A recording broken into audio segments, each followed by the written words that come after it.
Do. All right. It is Thursday night, and we have Ring of Honor. It's still not on. It's still not on. Let's give it a moment. I'm on time. They're not on time. So we'll see what's going on there.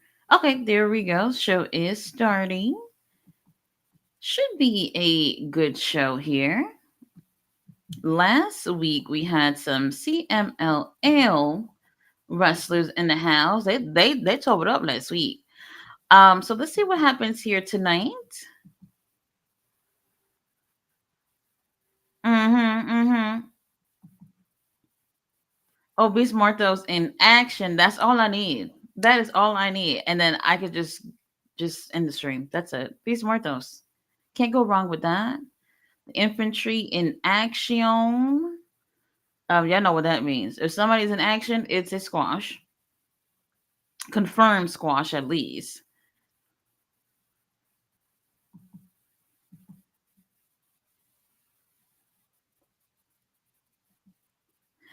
All right, y'all. When the show gonna get started?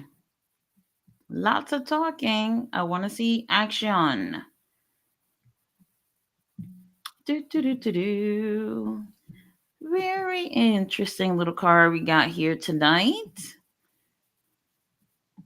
Man, I am so excited. All right, well, we got some CMLL wrestlers coming out first. We got trios match. Atlantis, Fuego, Esfinge. Who they going against? Fuego's outfit is so cute. It's always so cute and colorful.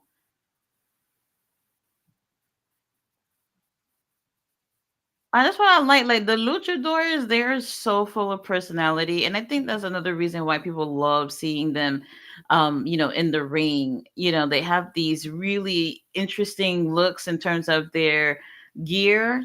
Most of them are wearing masks, and people like it. They have a lot of personality. Rocky Romero. Okay, well, Rocky Romero, who's he teaming up with? Y'all know Rocky. Rocky booked and busy. Rocky teaming up with Gran Guerrero and Euphoria. Rocky booked and busy. Rocky's married. Anybody know? Uh, what's up, you guys?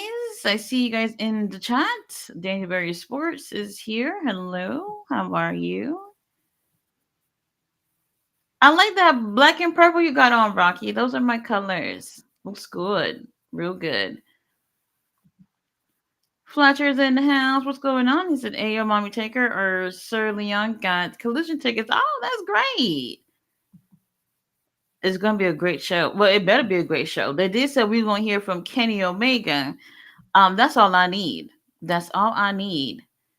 Hold on. Where is this at? I think okay, so this show I think was a taping when they went to where were they last week again? Phoenix. Yes, when they were in Phoenix. It's a nice venue here. Really like it here. They did dim the lights. They did do that. That's for sure. But it's still a really great venue. I do prefer the smaller venues. I think that it just works out better when y'all sitting here trying to make it seem like, oh, we got 50 million people in the building. You're not fooling anybody. Smaller venues, they look great, and some of the smaller venues have really interesting layouts. So it's unique for some of them, and it was great when they went to Phoenix last week. We're 1 week away, well, almost 1 week away from Revolution. We got a nice little card going. Oh, is that supposed to be a jump kick? Because that ain't look like a jump kick to me. I don't know what's going on in here. We're just getting started. Nobody should be tired. No, hold on, baby oil on deck. Oh, well, CMLL has taken Diddy's baby oil budget. I'm assuming there's no shortage of baby oil here. Oh my God, Fuego! I love this look. It's so cute. Got T Harris in the house. What's going on, T Harris? How are you? Got a nice show here with Ring of Honor.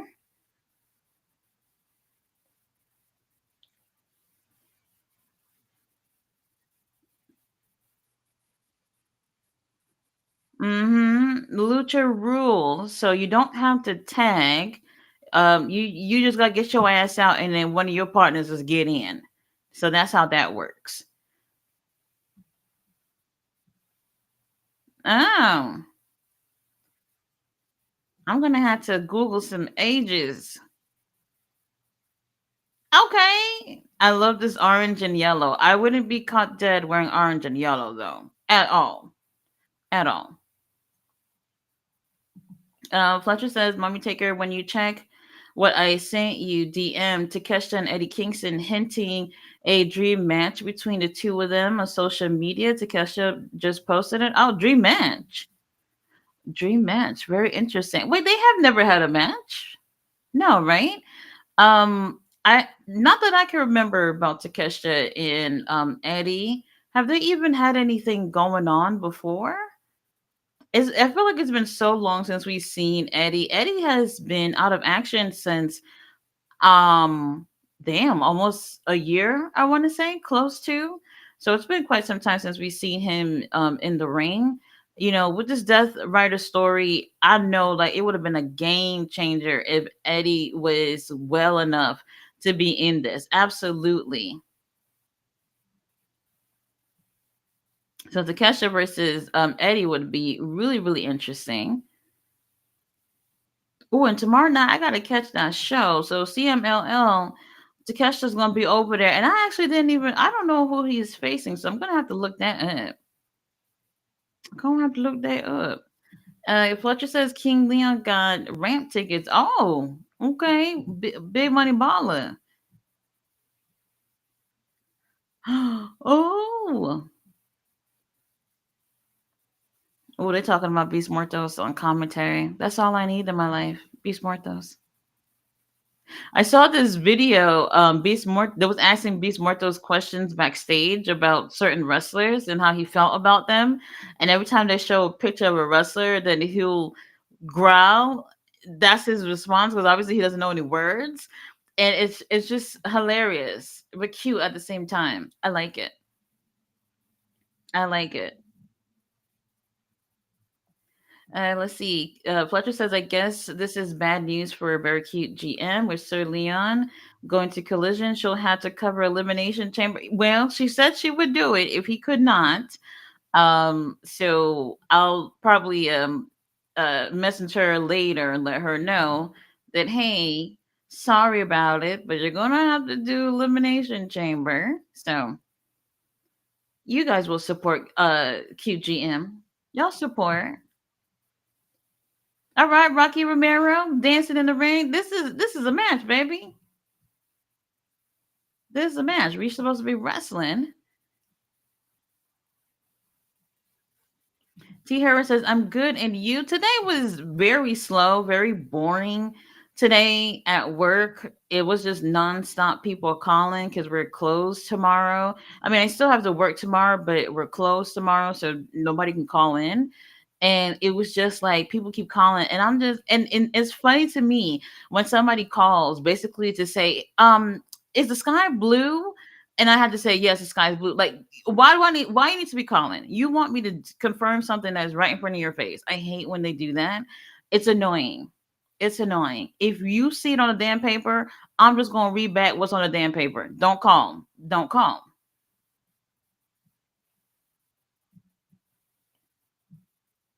All right, we got Rocky in the ring with Atlantis. He is going for the mask. Look like he's gonna rip that thing off.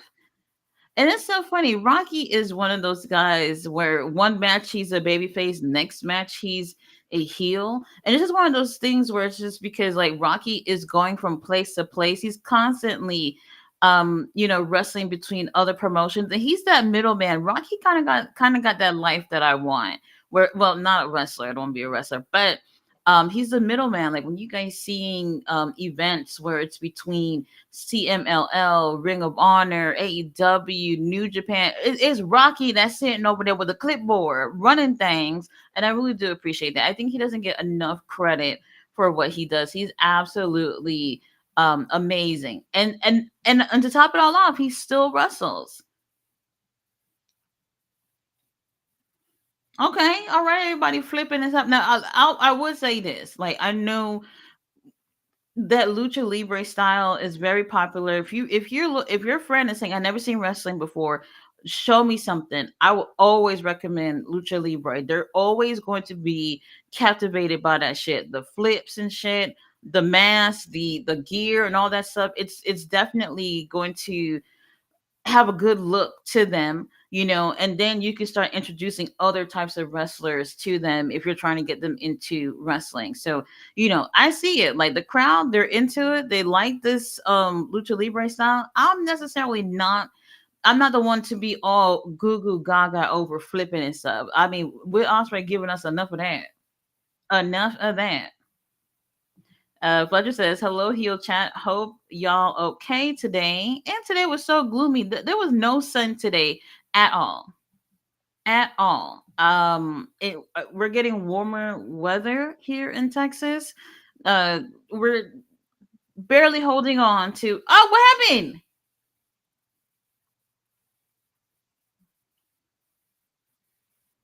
That didn't even look like a 3 count. Baby faces take the win. That's how you open the show, I guess. Why Rocky look so shocked? Look at Aubrey trying to take control. Very interesting.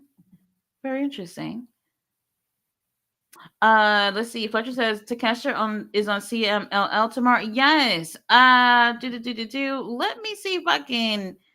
I don't know who he's going against though. That's supposed to be tomorrow night. Forgot what time. I'm just gonna check real quick on X. What's tomorrow? Tomorrow the 20. Okay, the 28th. That's not it. That's not it either. This not it either. I see a whole bunch of flyers and none of them I don't see Takesha. Okay, there we go. There we go. Shit. Now I'm trying to figure out how to share it to you guys. Um, but we got the ladies in action. So this is going to be Takesha is going. I think he's putting the international title on the line. Well, actually, they don't actually say that on the flyer. Okay, so they don't say that the title is on the line, but they do mention that he is the champ. Oh, never mind, never mind. They do say it. So the open weight title, New Japan open weight title, is on the line, not the international title. We're saving that for Kenny next weekend. He's going to be going against Angel Del Oro. So okay, the Gold Angel. There you go. That's what he's going against tomorrow. The New Japan title's on the line, not the international title. So we have Lady Frost coming out here. She is going against. Oh, hold on. The Glam Squad came through. I love it. The makeup team is always on point. Always on point. She looks great. She's so pretty. She's going against La Catalina. She's been here in Ring of Honor. I want to say like maybe 3 times already, and she's won every single time that I remember. Lady Frost. Okay, but now this should be good. Now, speaking of, now I heard this rumor today. I don't know if it's 100% true. I didn't get a chance to do my research because, like I said, work was really busy today. They're saying that tomorrow, Layla Hirsch contract ends tomorrow, and she's not resigning with AEW. And when I saw that, I was like, I hope that's not true. See, this is the thing. Like yesterday during the stream, we was talking about how women's wrestling is. We love women's wrestling. We support all the ladies, but unfortunately, I don't think like a lot of the girls are getting enough TV time or even really great opportunities, unfortunately.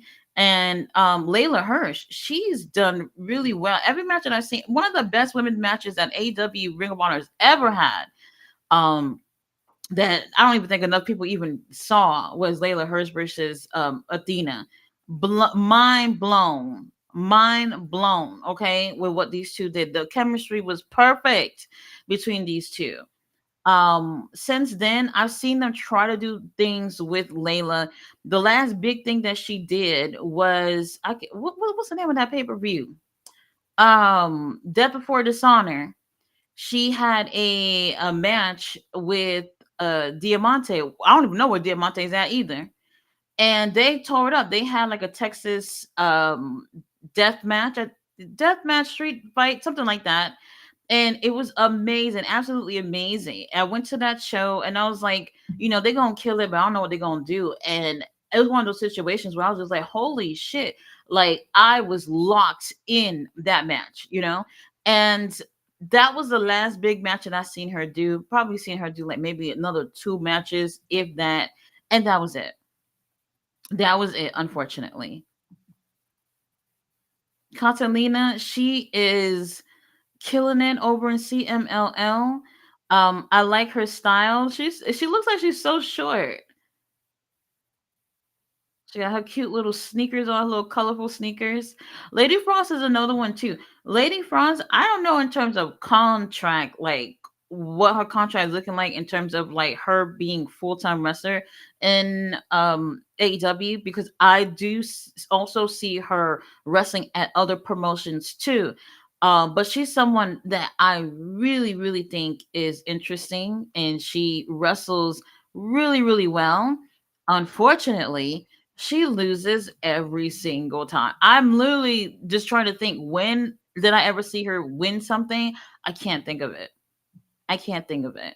So, I feel like we have quite a few ladies in AEW Ring of Honor, but there's time for them to be doing stuff. So very interesting, very interesting. So I'm glad that they're having, because I don't know if anybody's watching CMLL. Sometimes the girls go on over there as well. Um, so we see some of the girls there. Willow's been over there. I think Taya Valkyrie is going to be going over there. That one I have to check. I know she's going to Mexico. I don't think it's AAA. Most likely CMLL. Um. Oh, okay. I'm not gonna lie. The last time I did watch CMLL, Jericho was over there. Jericho had a match with Mystico, and I don't even know. I don't know what that was. I don't know what that was. It was nothing but like, it's like, I always look at wrestling like it's a dance, and then you got two people who can't dance in the ring, and the chemistry was just not there between the two of them at all.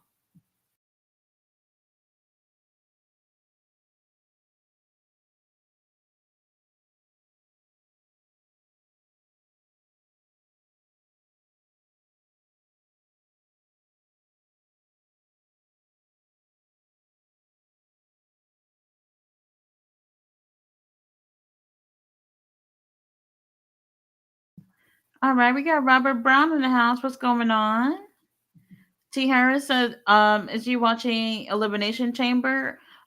So no. If you want to watch a stream, Very Cute GM is going to be doing that. When she does the link or whatever, I'll post it on my channel so that anybody who's looking can be able to watch it. King Leo is going to be going to Collision on Saturday, so he's not going to be able to stream it. So Very Cute GM, she got y'all covered on that. I will be doing a live stream for Collision. And I really love this gear that Lady Frost is wearing. This is very cute. Very cute. Okay. So I looked at the card. I think this is the only women's match on this card. Um, we're seeing the women's go at it, but no actual opportunity in terms of a title. So nobody's really being built up to go for either the women's TV title or the women's title. Very interesting. Uh, okay, Lady Frost, I'm about to wrap this up. Nice German from Lady Frost. Okay, we got this. It would be nice to see Lady Frost win, but I personally don't remember ever seeing La Catalina take a loss here in Ring of Honor. Now everybody's talking about, Athena and Mercedes got to be confirmed because of what happened last night with CEO and Billy Starks last night on. Oh, what a kick to the face! You're not gonna kick me in the face like that. So what happened between Billy Starks and CEO last night? Oh my gosh, you gonna win? Oh, never mind. Never mind. Catalina kicks out. Very good. Oh, and I have to say, like, I had to go back yesterday and watch Takesha and Orange Cassidy. Y'all know I can't stand Orange Cassidy goods. But that match last night was so good. It's so good. They had really great chemistry.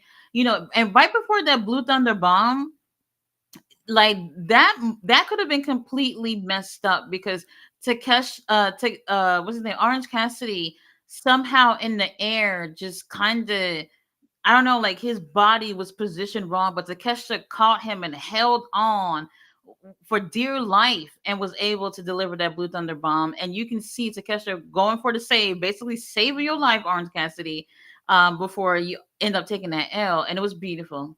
Absolutely beautiful. I would love to see you, one of the ladies, using a Blue Thunder bomb. I honestly, I don't know if I can't really say if I remember any ladies using that move. At least not recently. Well, hold on. It better not be no damn frog splash. I want to see no frog splash for a finisher.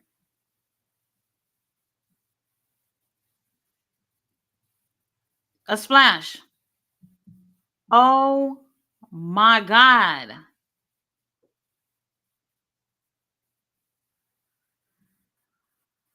What is up with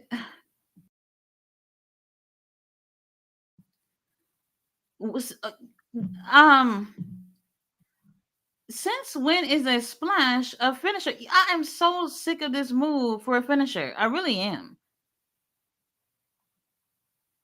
Oh, the ladies, they put in a lot of effort here. Look at Lady Frost hugging her. I would have whooped her ass after the match. Wait. Oh, La Catalina is number one contender for the women's title. Okay, they're just now mentioning that. I remember hearing them say this before. So that was her winning her opportunity. I know they're not showing Chris Jericho. This is the shit that be pissing me off. They're showing Chris Jericho versus Bandito from Collision. I'm not even gonna lie, I really didn't give a damn. I really didn't give a damn. But let's be honest. If you're sitting here paying that $10 for the damn app, this match should be on there. You can't put a price on something and then kind of show that it's worthless because we're gonna put Beast Mortos. Oh, Beast Mortos. Oh my god, that man does something to me. Oh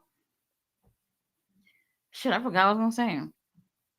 He is so beautiful. He's meaty. Baby oil. Who's that in the ring? Oh my god. All right, I don't know where they are here, but they're definitely not in the same place where they were at for the other two matches. Adam Priest.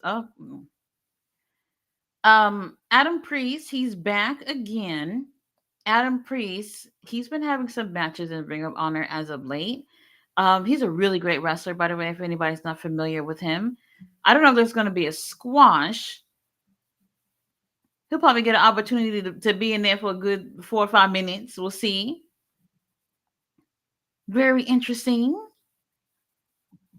Oh, and Beast Mortos is huge. So if anybody didn't see that little interview that Beast Mortos did earlier, go check it out. Go check it out. And then Adam looks Adam when he's not next to Beast Mortos, he looks big. Next to Beast Mortos, he looks much smaller. I wonder what he weighs. What Beast Mortos weighs? What's his height? Um shoe size as well. Throw that in too. Oh, a headbutt with that mask on. Now this mask is a little different than the one that he had before. This is like a light gray, almost white-ish color. I did like the darker. Oh, no, damn, that's a bitch lamp. Oh,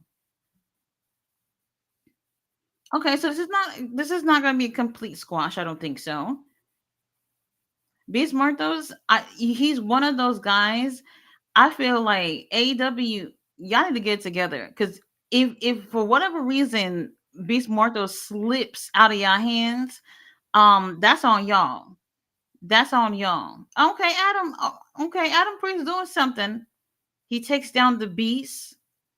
Hey, if you want to take down a big man, go for the legs. That's how you do that. Beast Mortos, I feel like he. I think people definitely see the talent when it comes to Beast Mortos. Um, I don't want to say it's his character that's holding him back. I don't think so because having a wrestling promotion, you got to be creative with the characters that you have, and at least try to see where it goes. You know, Beast Mortos, they tried him with the Undisputed Kingdom, and some people didn't like that. Some people didn't like that. I didn't think it was bad. Um, I didn't think it was bad. I don't know where it was going, but I was entertained. And then they put him with LFI. Then LFI was out of TV for like over a month. They brought back LFI. LFI came back and kind of was beefing with him. Not beefing, but they seemed to be upset with him for some reason. I have no clue. Um, I don't know what that was about. But since then, we haven't even seen LFI in a couple of weeks. Remember when Roosh attacked that the referee? And that's it. We haven't seen them, so it's been inconsistent in terms of whatever story that Beast Mortos is in. Why? I have no clue. Beast Mortos, let's wrap this up. Oh, a torture rack, backbreaker. Go for the pin, baby. Go for the pin. And remember, Beast Mortos, he does incorporate the backbreaker ever since his little run with the Undisputed Kingdom, because obviously he's run with Roderick or whatever. So he started using that moves in his match. Oh, pile driver, he didn't have to do it like that. Oh, 1, 2, 3. I need a Beast Mortos poster. I need a Beast Mortos teddy bear, something. Oh my god, he's beautiful. He is so beautiful. Anyway, there isn't even Beast Mortos action figures or anything. He has a marketable look for the kids, at least.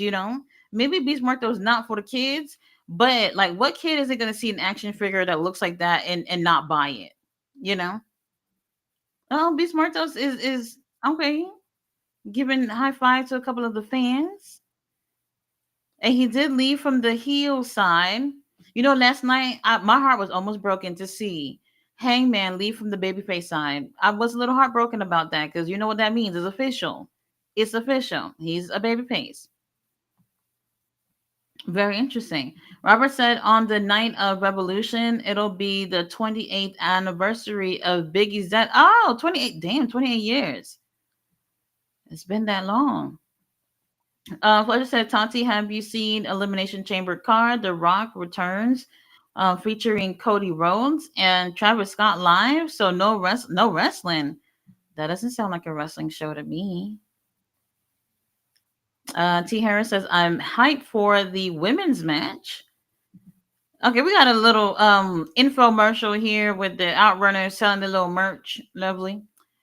Fletcher says TKO CFO has revealed that WWE gets $55 million for one event in Saudi Arabia. Is that US dollars? Is that US dollars? Something about that doesn't really surprise me because, like, don't take this the wrong way. I do feel like Saudis, they pay a lot of money for a lot of shit. They very extravagant for no fucking reason. I mean, they're always trying to do the absolute most. They're probably even overpaying $55,000 for what you said, 55 million dollars. No, $55 million for one show. It's not even worth it, and it's not even that great, to be honest with you. What's the last show they did? What's the name of that damn show? Was it not Crown Jewel, the other one? Whatever it was, when Cody and Liv got that little ring and the little them little titles as big as a TV. That show wasn't really that great. But if something like that, they're paying for $55 million. What the hell? $55 million is wild. Wild. Up here's the infantry. Black History Month. We got like 2 days left. We're gonna make it count. They're here against local talent. I didn't catch your names. I'm not even gonna lie. I didn't catch your names. Oh, and then we have SCP. They are a really great faction. They really are. And they're suffering from there are title holders in the company that are just hogging titles. We did see last week the Von Erichs, they came back to do what was it, like an 8-man tag and 20-man tag, whatever the hell they were doing last week. And I was just like, okay, well, at least they're back. But when y'all gonna put them titles online? So that was just that one episode. We saw them last week. They're not here today. We don't hear nothing about what's gonna happen with these titles. So we don't know. So in the meantime, a really great faction like SCP, who has Shane Taylor, they have the infantry, Trisha Dora, Lee Moriarty, Anthony Ogogo. Am I missing somebody? I think that's everybody. And so far they haven't been able to do much. When you have all these wrestlers that are just wrestling and there's no prize, it does kind of, oh, so it sucks. All right, the infantry put in that word. The infantry, they do wrestle at other promotions as well. I think they already have. I think currently they have three, maybe four titles from other promotions right now. So a lot of times these wrestlers, you don't see them with anything on AEW Ring of Honor, but they got titles under them, under their belts, doing other things, other elsewhere. So. Fletcher says, I think the only match I'm hyped for is Kevin Owens, Sami Zayn, because those two cooked every time in Ring of Honor, NXT. So I think Triple H can't ruin that match, hopefully. Hopefully not. Fletcher says, Lady lost. Oh no. I really do like her, but she's she's pretty much enhancement talent. Like I said, I personally cannot remember the last time she's won a match. I'm sure she's won one somewhere. I did not catch this team's name here.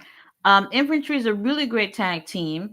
They could be using a team like this within AEW too. We got the Hurt Syndicate. They won titles, and they're going to be, well, they already went against the Guns. Those were the first team that they went against. And now they're going to be going against the Outrunners. Really, really surprised about it being the Outrunners over the Murder Machines.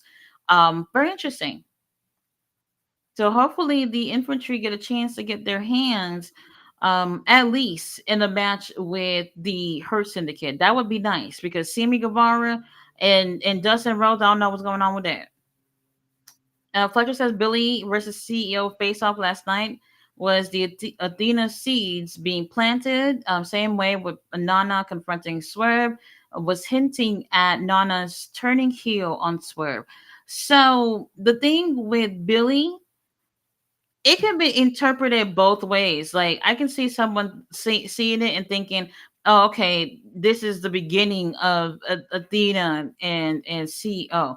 I can see that, but at the same time, watching the shows and seeing how Athena really don't care about this girl. She really don't. She's just using her. She beats her all the time.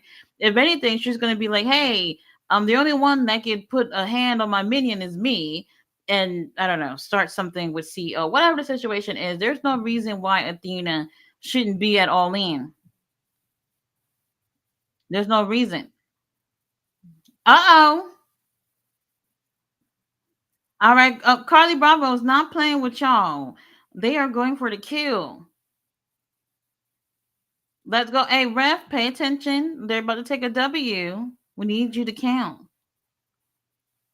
They are a really great tag team. They put them on TV, Tony Khan, put them on Collision. What is going on? Oh, they could have gone for the pin, but they just playing around, playing with their food.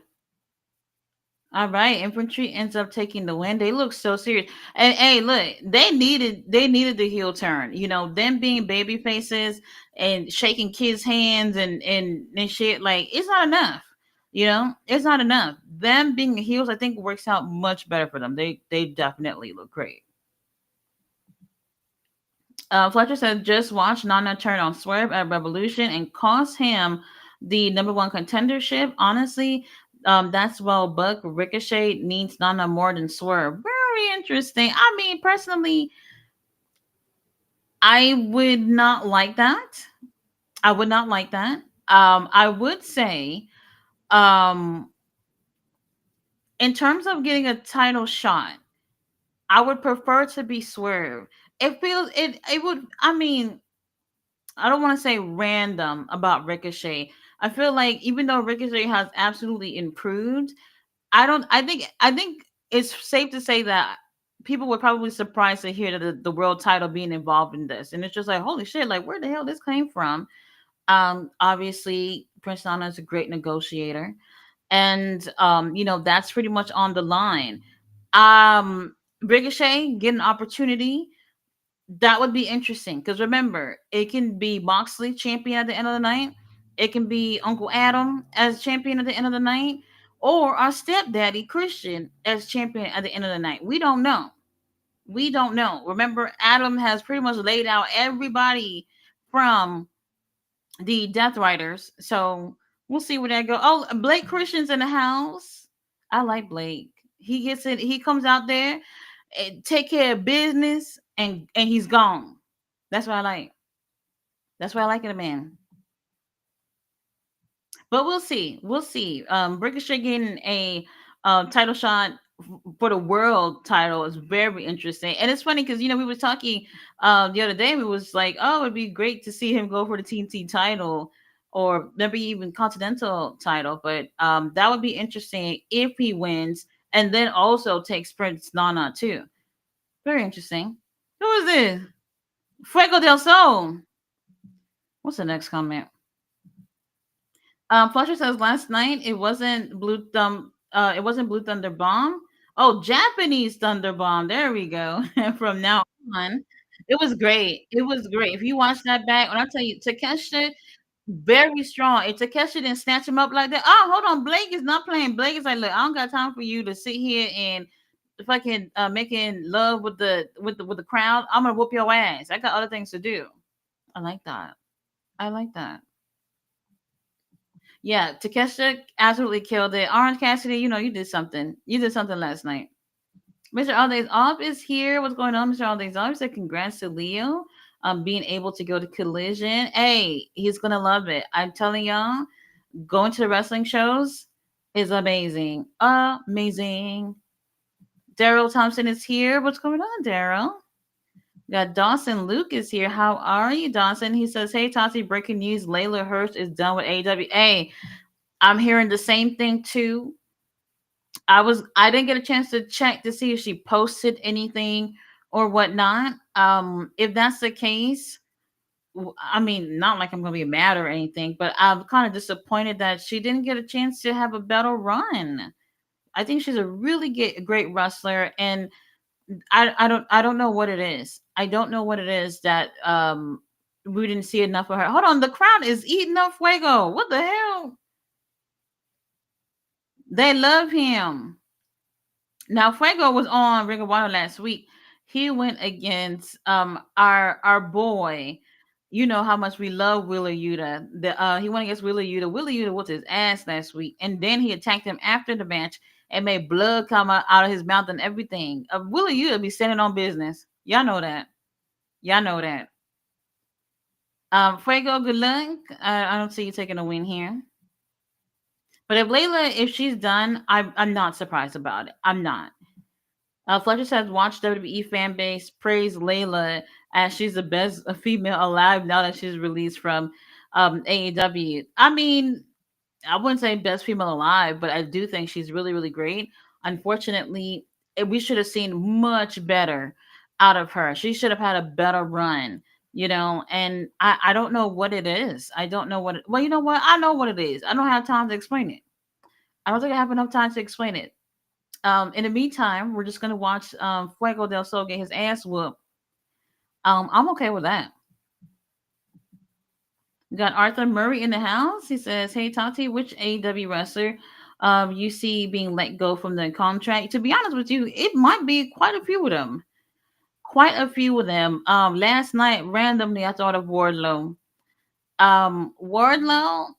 When you look at him, see, there's a difference between looking at somebody and feeling like you see a star, and then them actually being one. I really feel like they never really gave him a true opportunity to be a star. Okay, Blake look like he's trying to rip that mask off. No, Blake, leave it on. We don't want to know what's under there. Wardlow, lots of potential.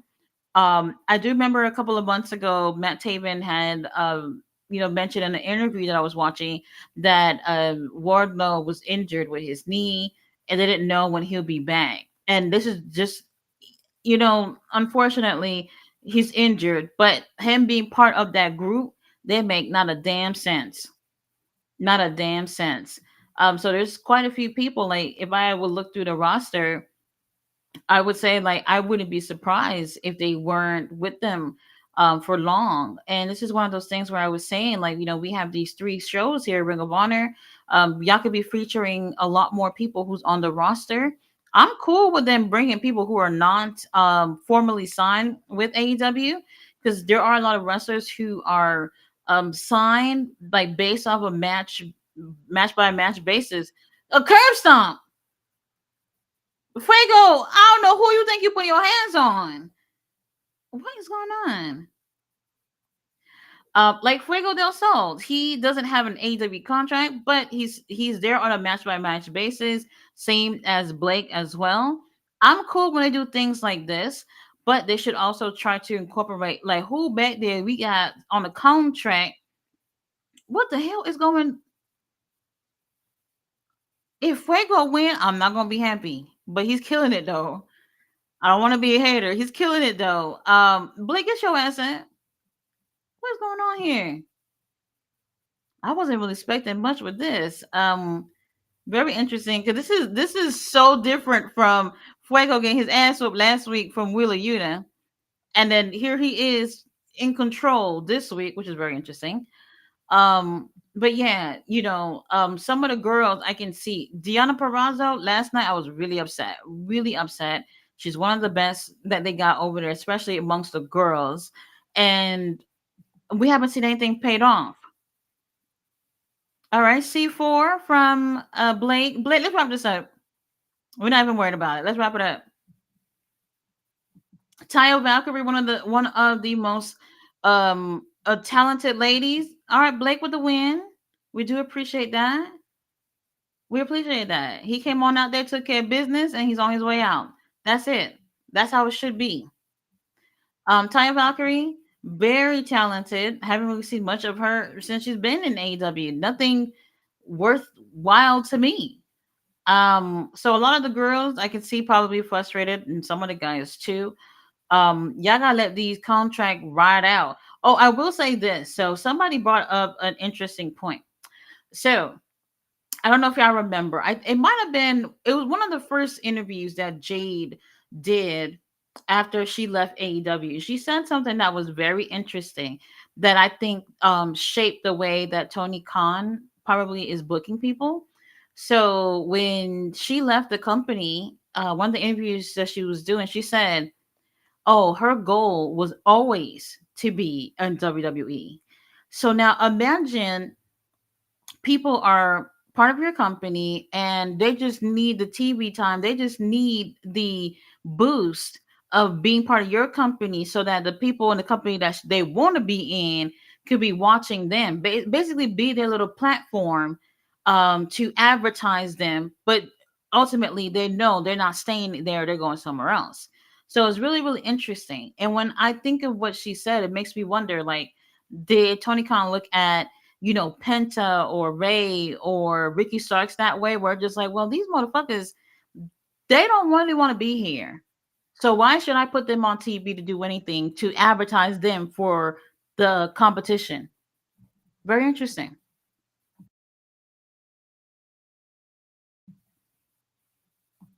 All right, Athena, what a nice little interesting outfit here. She's talking about Catalina, who ended up taking a win earlier. She's number one contender for the women's championship.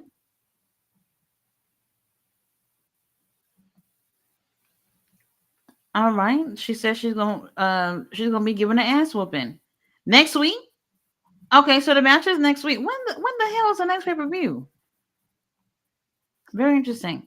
Ballet dancers here. Hello. Say good evening to our Tati Taker. Good evening, ballet. All right, we got the Dark Panther coming out. It should be good. Okay, winner of this match coming up goes against Commander for the TV title. Dark Panther. Hello. I see a beard. That's nice. Bella says hello to the chat. Please hit the like button to support Miss Tati. Yes, thank you. Fletcher said 55 US million dollars per event, which is wild.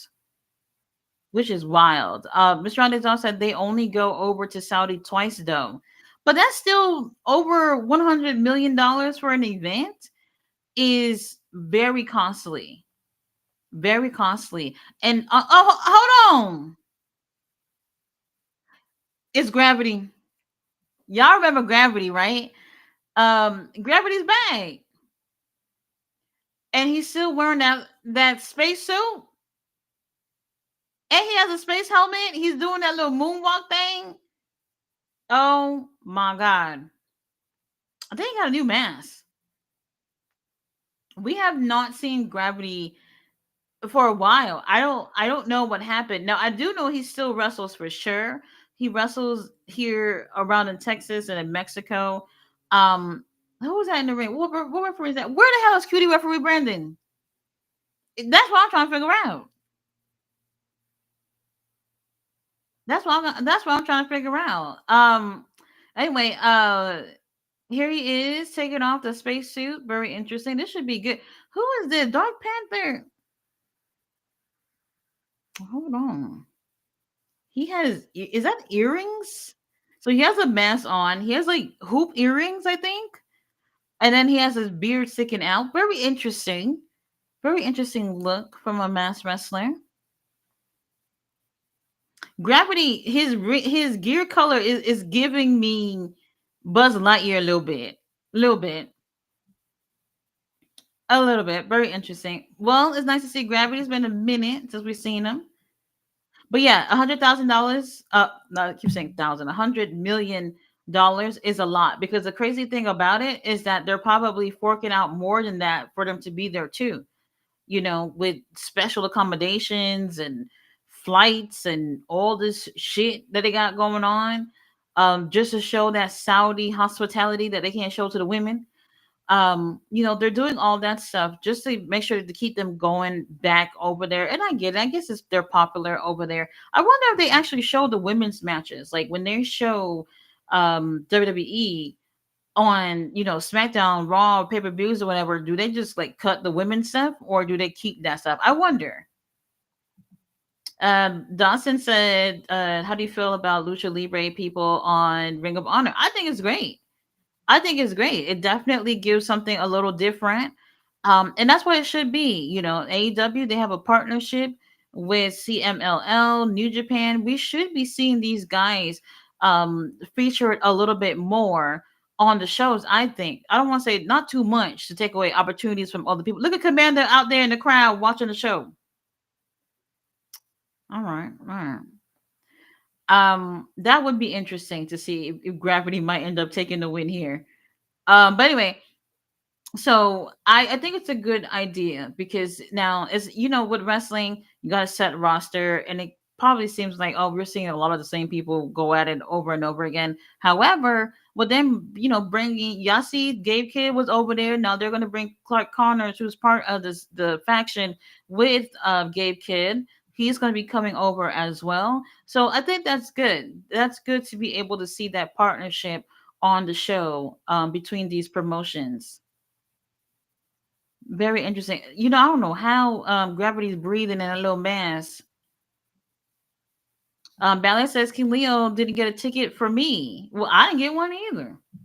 Ballet, I guess we're just gonna have to watch Collision or Elimination Chamber. Dawson says, Tati, how do you feel about the frat house group at Ring of Honor? I like what I'm seeing. They got a new shirt. I think it's cute. I think look, I like what I see when I see them together. There's there's something there to me. I do want to see them actually get the opportunity to be able to show something. Jack Jameson did follow me on Instagram the other day. So I don't know, somebody's probably watching my shit. That's great. I like that. I think that there's something there with this group. They just need the opportunity to show it. They already had a match as a group, and they took the L because Von Eriks is back for one night only, apparently. Gravity, you better win. See, now I do find it very convenient because Gravity is Bandito's brother, and we're gonna have to check about Bandito's age again because whoever it was that said he was 29, I don't believe it. I don't believe it. But Gravity's back, so that's good. Bandito should take that title off of Chris Jericho. Oh, nice German from Gravity. And he's Dark Panther's a big dude, so that was a nice little German there. Roll up. I don't want to see no damn roll up. Fletcher says that Ricochet gets a title shot and probably face Christian. Starting to believe Copeland taking out every Mox rider. It's clearing the things for Christian to cash in. Well, yeah, because now everybody. Well, the only one that is not really out. I gotta go back and look. I don't think we can count out Wheeler Yuta yet. So we're still about a week away from the pay per view. So we probably got just that one more person. Obviously, armbar. Hey, what's going on here? All right, Gravity goes for the roll. He ain't tapping. He's not gonna tap. Look at Commander and what's his name? Alex Abrahantes. I don't know what he's doing here. All right, Gravity getting his little TV time. Very interesting. So yes, really, Yuta. I think they gotta get him last. I think they gotta get him last. Ballet says, did Lady Frost lose again? Yes, she did. Unfortunately, but she's great though. Oh, Gravity get his ass whooped. Oh, all right, that's what we're doing. T. Harris said, do you think Cody's going to turn heel? Uh, and I mean, what else is left for him to do? Everybody's bored with him being a babyface. Go for it. Will he? I'm not sure, but we're bored. Might as well go for it. Gravity getting his ass whooped. Damn. You know what that means. The person who's getting their ass whooped the most in the match is gonna just somehow come alive and win. Dre Malcolm is here. Said, "Hey, Tati, for men and women in AEW think needs a new theme song. Oh, theme song? Could I just say I'm not really impressed by theme songs anymore. Like everything just kind of sounds like people just making beats in their basement or whatever. I don't know. I don't know. Who needs a new theme? Um, who's a good one? Well, Gravity here. He needs a new theme. I'll tell you that. Oh yes, I heard the Outrunners cannot use their theme song anymore. I guess for legal reasons, and they have a new theme song now. They did play a little snippet of it on X, but y'all be hearing it the next time they end up coming out there. Black Panther won. I mean, Dark Panther won. What the hell? Does he have hoop earrings on his ear or on the mask? What is it? Oh, I think it's on the mask. Um, Very interesting. All right, so Dark Panther he won. Gravity got his ass whooped. We knew that was gonna happen. Why does Commander look so concerned? Commander's like, oh no, no, I have to face him for the TV title. Very interesting. Great matchup. Nice to see Gravity come back. They're showing the Wrestle Dynasty commercial. Wrestle Dynasty. When is Wrestle Dynasty? Oh, in April. All right, y'all might as well show the Revolution commercial. So Wrestle Dynasty is going to be in Philadelphia, April 6th. So we just doing pay-per-views in like less than a month of each other now. That's one thing I don't like. I don't care for. All right. They're showing some clips here. Oh no, hell no. They're showing the match that Kyle Fletcher had with Atlantis Jr. when he lost the TV title. Y'all know I almost cried watching that match. It was not good at all. I mean, the match was great, but for Atlantis Jr. to beat Kyle Fletcher, our Kyle Fletcher, with two frog splashes, I'll never be the same. I'll never be the same. All right, we got Magnus, Volador Jr., Soberano Jr. with the fashions as usual. They all look good. Oh, all right. I like what I'm seeing here. Now, I did go to Soberano Jr.'s Instagram page a couple of days ago. Let's just say I like what I'm seeing. I love it. Um, okay, very interesting. As much as I love Swerve's theme song, I wonder what he will change it to at some point. Swerve has a new theme song with no, not a theme song. He has a new song.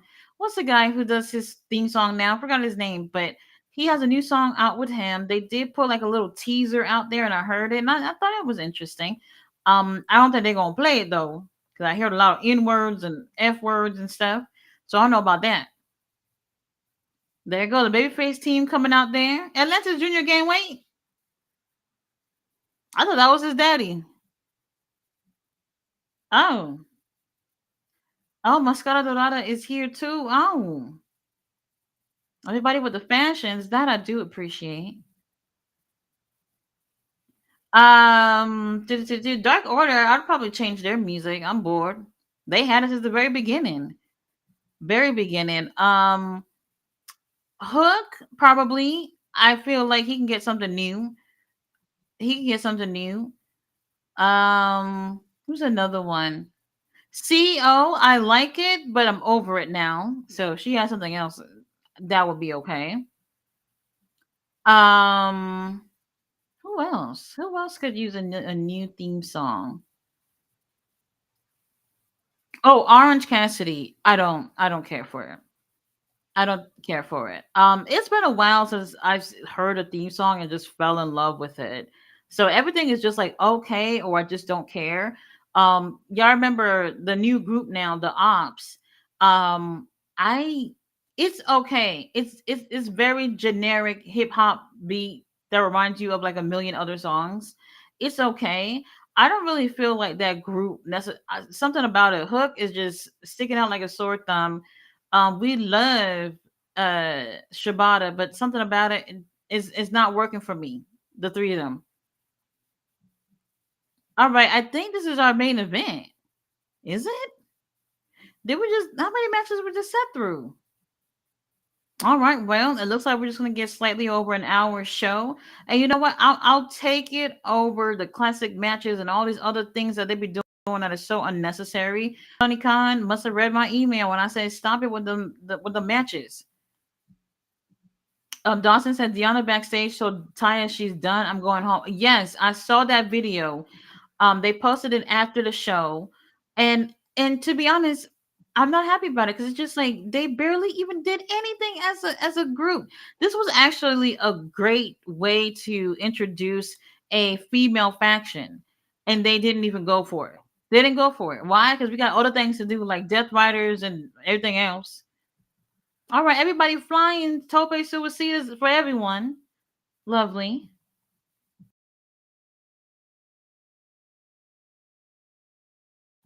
So I don't think they really got a chance to try when it came to the vendettas, which is kind of heartbreaking, honestly.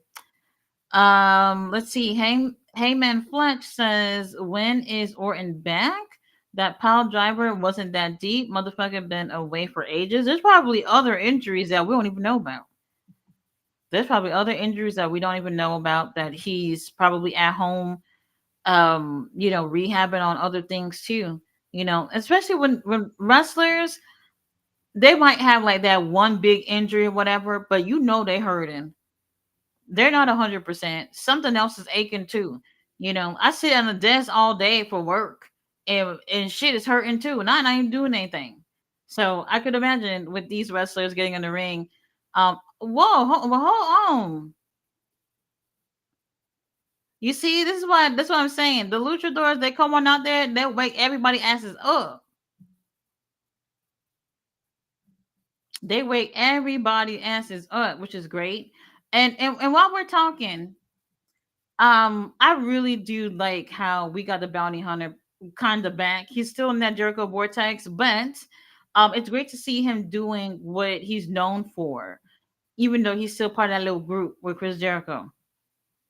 Another thing that they ended up announcing after the show. This is what I'm saying. Like after the show, they still rolling with the cameras, and if you're not on social media to see what's going on, you don't know.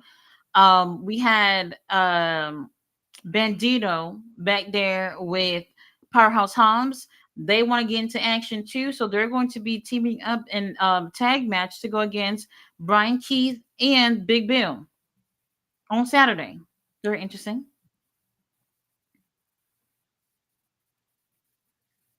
Oh, why referee is just looking like I don't know what to do. Everybody is just fucking throwing people around, stomping everybody out.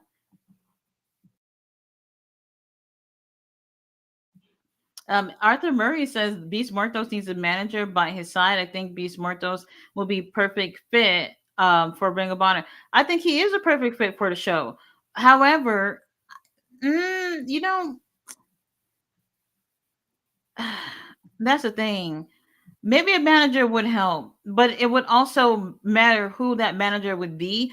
Personally, I don't see anybody that works with the company that could be a manager for Beast Mortos and it will end up working out. This is going to be somebody they're going to have to bring from God knows where and see if it works. This is why I was just like, okay, the LFI thing, it looks promising, but not necessarily, didn't necessarily go anywhere. I don't think that they're broken up or anything, but we'll see. Ref, let's get it together. Let's get it together. Balance says, "Where's Commander?" Well, Commander, he was during the last match watching. He's going to be going with Dark Panther for the TV title. They didn't say if that's the next episode or not, but that is the number one contender. So Commander will be putting that title on the line. That is not going to be an easy opponent for Commander.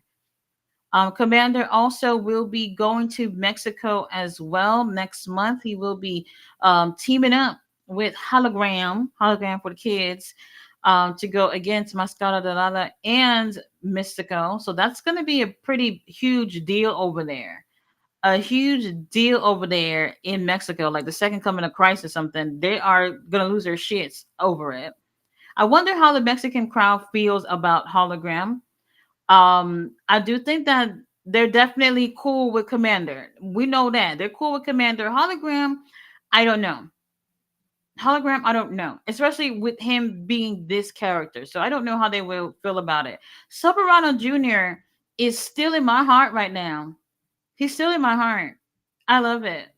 I love me a good heel. I love a nice cocky heel that goes in there take care of business. I love that.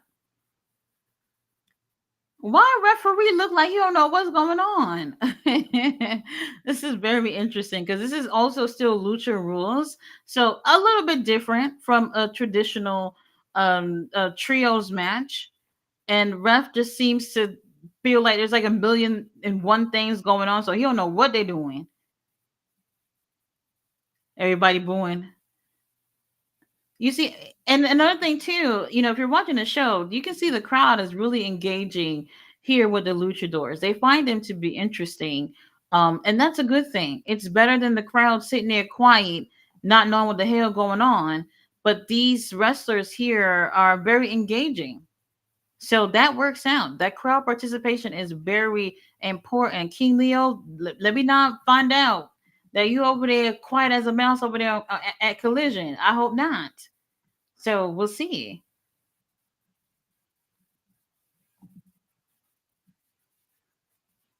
All right, we throwing out the trash. Oh, we throwing out trash. Magnus, I'm not feeling the gear. It's giving very luchador, patriotic Hulk Hogan type of thing. I don't like it. I don't like the look. Ooh, they booing. The crowd is booing. But here's Atlantis Junior. Atlantis Junior. He gained a little bit of weight since I seen him last. I literally thought that was his daddy. I'm not even gonna lie.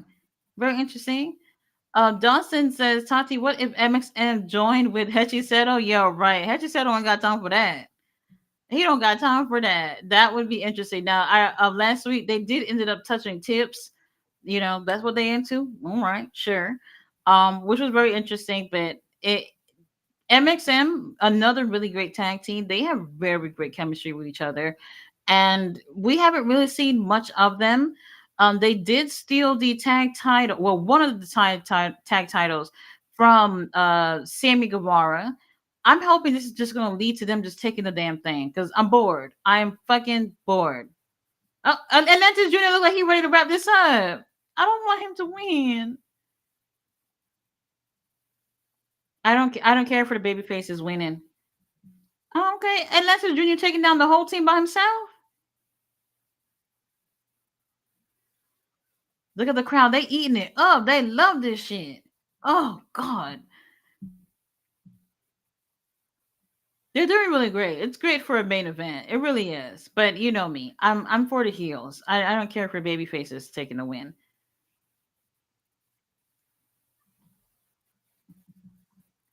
Fletcher says, I love how Triple H tried to copy Danielson injury angle of Osprey finisher, and with Orton being injured due to the KO pile driver. But come on, that was the most softest pile driver I've ever seen. Well, maybe it is.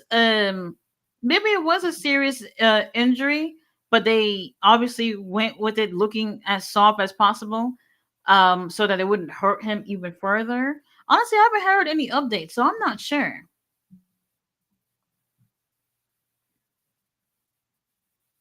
Okay. I see referees just like, hey, look, I'm just gonna stand right here, and when somebody need to count, I'm ready. Oh, Bullador Jr. Okay, well, get your ass over there and pin him. Dang, the crowd. All right, they loud as hell for this. Tony Khan, you might as well bring them on over every week. Oh, Silverado Jr. He is winning me over every single time. Oh, um, ref. I don't know what's going on here. Referee moving real slow, real slow. We got the Lucha chance. What show is this? This must have been filmed weeks ago.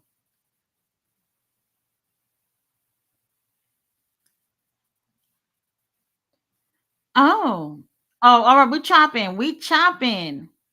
I haven't seen a chop in a couple of days.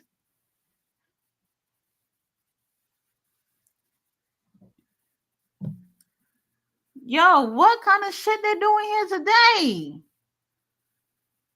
They tearing it up. Whoa.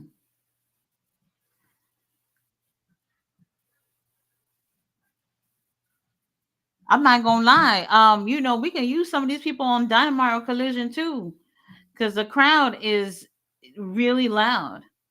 There they go. This is awesome chance. We didn't hear that on Dynamite last night. This is from when it was in Austin, Texas. That was like 2, 3 weeks ago.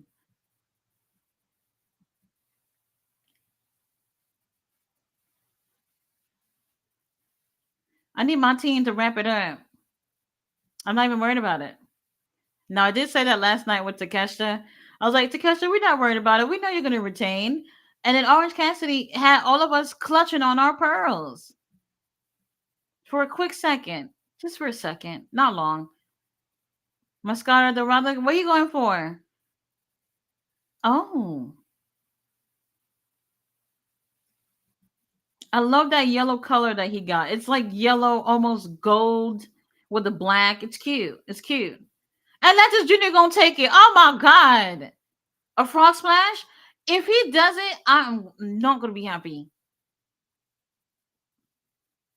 Oh my god.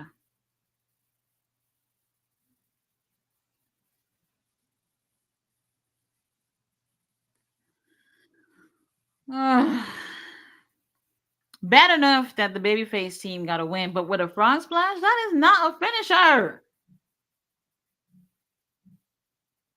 Oh,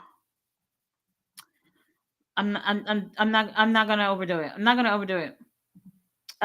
The show is over, so we just got an hour and 10 minutes. Hey, but look, it was good. All the matches was great. The luchadors that came in and they were on point, absolutely on point. Short but sweet.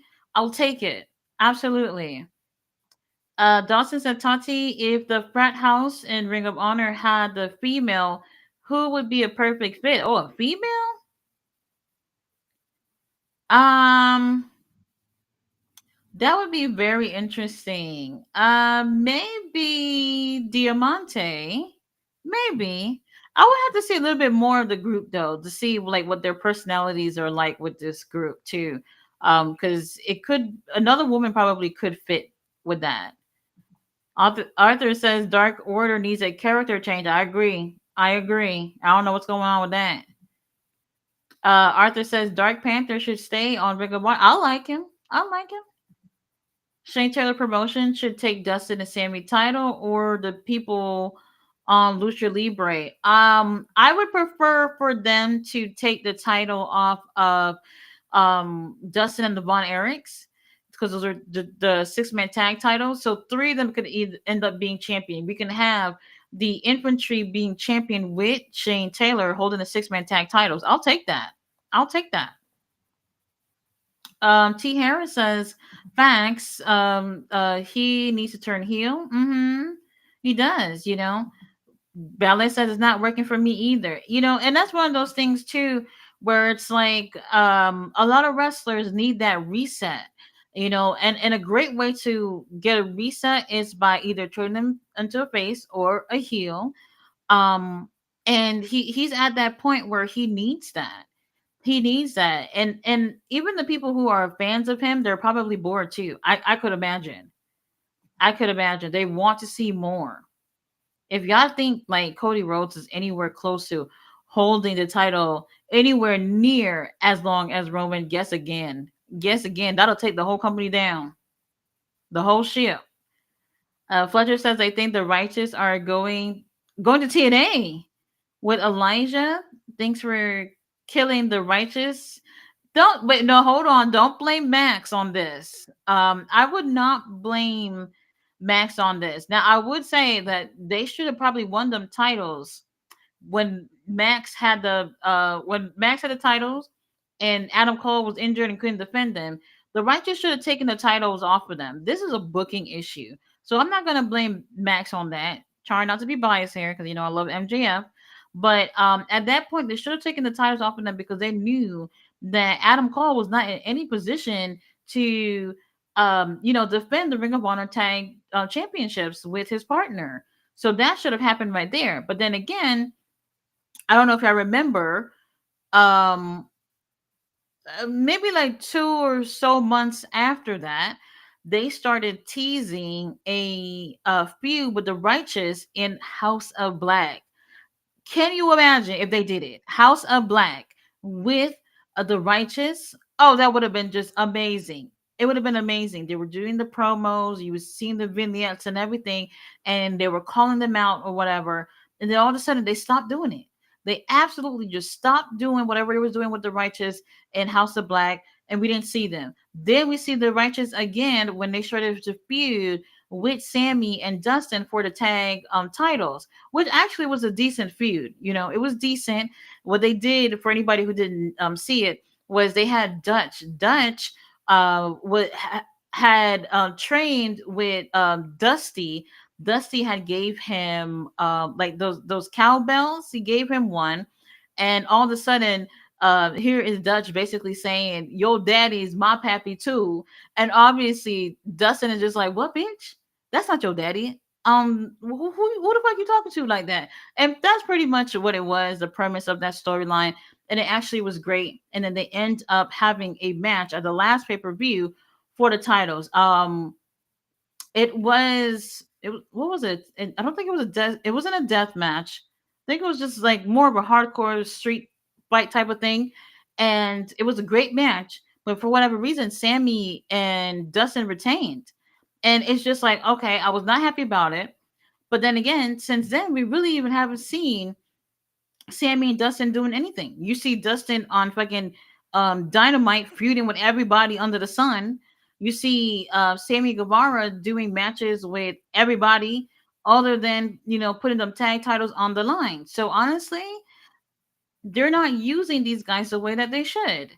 So if y'all knew y'all wasn't going to do anything with Dustin and Sammy, take the titles off of them and give it to someone else. So if the Righteous leave, I'm not going to be happy about it. Fletcher said Yuta crashing out at Revolution and helping Christian would be wild. Yuta with a new father figure. That's crazy. From going from Moxley, who's not that great, that whole group was beating him up anyway. And for him to go on over to Christian and then will beat him up too. So that would be interesting if he went over there.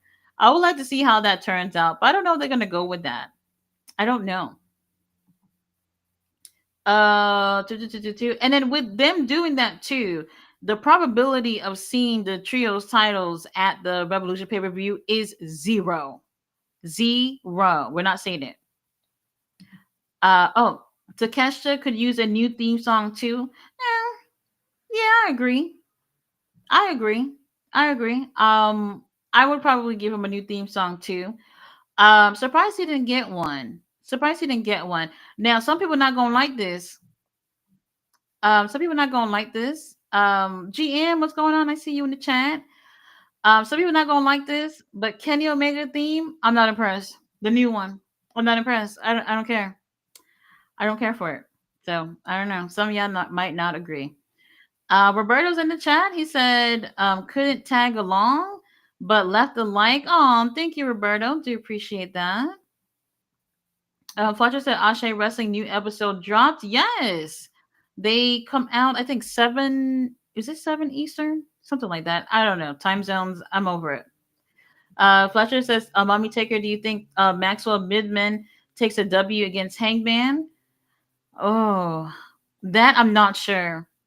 That's the one thing on the card I'm not sure. That and the Swerve and Ricochet, I don't know where that's going.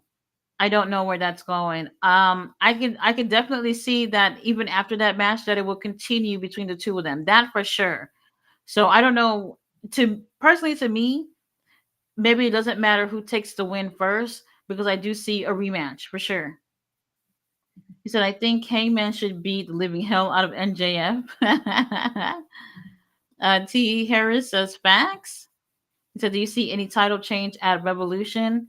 Well, what other titles on the line? Oh, wait a minute. Oh, wait. So the women's title, no. Takeshita and Kenny is the only thing I can honestly think of in terms of a title change. I really don't want that to be the case. I really don't. I love what I'm seeing with Takeshita, and I don't want him to lose the title. If he loses the title, he does have another title, the New Japan title. But I think he should be holding on to that title a little bit longer. He's been absolutely killing it as an international champion. But this is Kenny Omega we're talking about. That's the only one that I can actually see go somewhere. Other than that, TNT title not on the line, Trios title not on the line, TBS title. Oh wait, TBS title. Oh, that's not going nowhere. Never mind. Takeshita, we're praying. We're praying. Fletcher says, I think there has been a lot of injuries in WWE, and I think those injuries are simply because Triple H doesn't have booking plans for them, so he puts them as injured. If that works, they're off this. If they're on the shelves, then more opportunities for other people. Oh, it said even Julia apparently is injured now. Oh, with what? What did they say? Fletcher said, we did hear this is awesome. Last Dynamite after 27 minutes of the show. I remember because I made a hot take with that mommy taker. Oh, okay. So we did get that. He said, chat is dead. I'll stop texting. That's okay. Ballet said, Maxwell Midman. Uh-huh. Fletcher says, Arthur, you're right. SCP are fired is a way much better than being jobbers to Undisputed Kingdom. Well, that's true. He said, honestly, have SpongeBob Cold Pants the Throne board Garcia. Really? To be honest, I'm not even interested in seeing Adam Cole with a TNT title. So I don't know. I don't know if I would care for that. I'm not sure.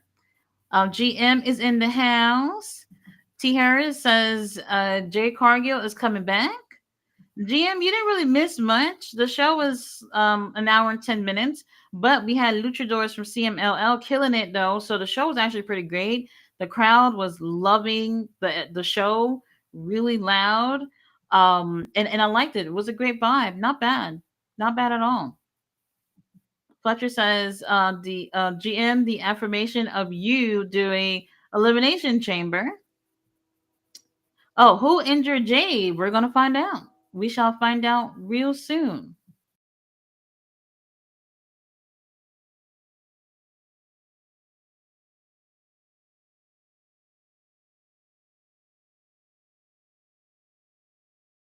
Well, I don't think she was. You know what? Honestly, I never really thought that she was actually injured. I just figured that they were just doing something to make something else happen. Honestly, I really don't know.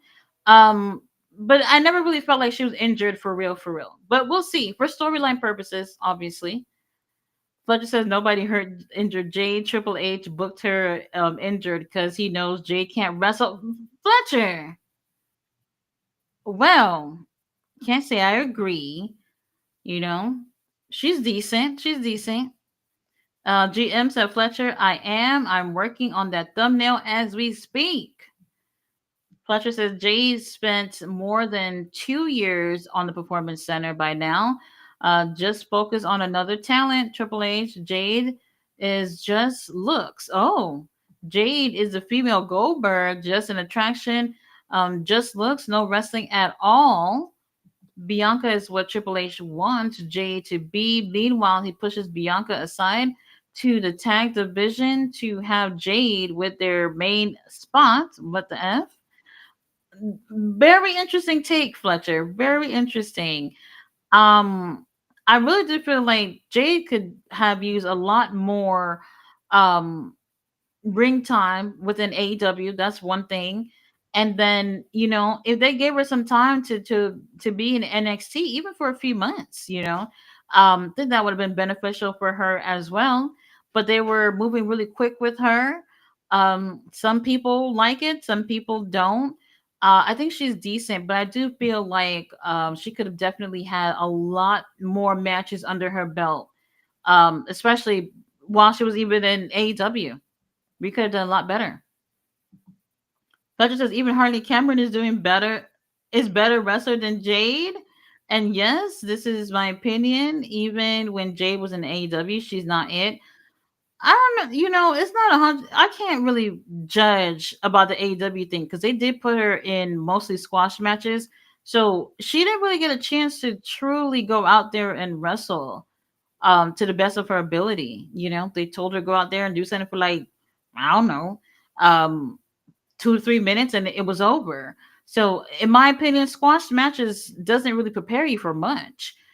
So she could have been able to do much lengthier matches when she was in AW, especially holding a title at that. So maybe she just didn't get the experience that she should have had. But then again, like I was saying earlier, she did that interview. She said that going to WWE was always the goal for her. And what does Tony Khan look like getting somebody ready for WWE? I don't know. Fletcher says Yuta would be Nick Wayne's older brother. Oh my god! You know what? That would be funny. Said Yuta and Wayne as tag team wouldn't be bad. It wouldn't be. No, you know what? I actually agree with that. That wouldn't be bad. But we do have Kip, who is part of the patriarchy as well. And while we're talking about patriarchy, we have seen a couple of weeks ago, Luchasaurus was doing a meet and greet, signing autographs and stuff at some convention. So it's nice to see that he's out the house. He looks good. I don't know when he's going to be back to get into the ring. Now, I would like to see what end up happening with that. That's another thing too. What if? See, now that we brought up Luchasaurus, what if whoever it is that ends up winning at the pay per view, Christian, our stepdaddy, goes on to go cash in, and we get the return of Luchasaurus. Now, look, I might be thinking way outside the box here, but every hey, people over there in Cali, wherever they're at on Revolution, will lose their shit over it if he ends up stopping our stepdaddy. Very interesting. So we'll see. T. Harris says, "Wow, Hangman Flash. Yeah, that's a very interesting take there about Jade. And I think she's absolutely improved. Her working with Bianca is a great thing. It's a great thing, and that's the thing. Women putting them with teams, putting them in factions can help each other out. And this is one of those reasons why I'm still a little upset about Deanna Perrazzo and Taya Valkyrie. I'm just like these two girls, the wrestling ability that they have is unbelievable, and them together, they could have been this unstoppable force as a team within the women's division, and it went nowhere. It went nowhere, and it looks like it's done. I don't know if y'all seen that clip that AEW have posted. So, it looks like that is done. Fletcher says, "Oh yeah, I'm starting to believe Omega is dethroning Takeshita. Apparently, the plan is Omega versus Okada to unify the Continental and International." I've heard somebody say this one before. Uh, I don't know. I don't know. If you wait, hold on, Darby Allen. Oh, I thought you said Darby Allen. Never mind. I'm about to say I don't even want to hear about it. Um, Look, continental title, it doesn't feel important. International title does feel more important than the TNT title and what's the other title? TNT and Continental. So international does feel a little bit more important than those two titles. Honestly, it really depends on what the champion is doing with it. Takesha's been killing it. I do feel like the best matches that we've been seeing from Takeshita, a lot of them has been outside of AEW since he's been holding this title, and unfortunately, a lot of the AEW fan base are not tuning into other promotions, so they're missing those matches too. If they unify the titles, well, damn, if they unify the titles, I don't even see why Omega need that. I'm not gonna lie to you. I don't see why Omega need that. I would assume like for All In, Omega would be going for a much bigger title. Unifying the titles, I'm cool with. But it also depends on who has a title by then. Okada, we love you, baby, but I ain't see enough. I haven't seen enough with you in this title at all. And he's had it for well, I want to say going close to a year now. We've barely seen anything out of Okada with this title. Fletcher says, sorry, T. Harris, was too much. QGM says, I heard a rumor one of the NXT ladies was banged up for the title versus title match. It would make sense if one needs to rest up. Fletcher says it was Julia. Ballet said they should have put Jade in NXT. I think that would have really helped her. Why not? Why not? That would have really helped her. I think WWE going off of aesthetics would probably like, oh, everybody wants her with Bianca. You know, Bianca will take her under her wing, and it's just gonna work. I do feel like it, yes, and also no, because Jade still needs to have her own experience too. You know, they're not gonna be able to tag forever. They're not gonna be able to play off them being besties forever either, so it has to be one of those situations where you're just like, okay, Jade needs the experience. There are really great girls in NXT, and that would have been a way that they could have used to kind of quickly get her to the top in NXT after seeing what she can do after a few months, and then bring her on over to the main roster when they actually see that she's ready to be there. So I think there was a missed opportunity there. Fletcher says, indeed, ballet. Meanwhile, they have Bakir fighting for the mid title of a developmental brand, Stephanie Bakir. While that is true, you have to also think a lot of WWE fans do not watch anything outside of that. So they look at Stephanie as if like, okay, she belongs here because they have no clue what she's accomplished prior to being there. So I can see why they're doing that. Same thing with Ricky Starks too. You know, I don't think we've seen enough of Ricky Starks in AEW. Now I've seen enough for me that if it was my company, then I would have pushed Ricky to um well, let me not say world title. Let me not say world title. Definitely by the time Ricky Starks should have had that TNT title. For sure. I would have definitely put the TNT title on him. The tag title thing I was okay with him and Big Bill. At first, I was like, I don't know about this, but they won me over a little bit. But as soon as they won me over, they took the titles off of them for no reason. Sorry, Sting, we love you, but no reason.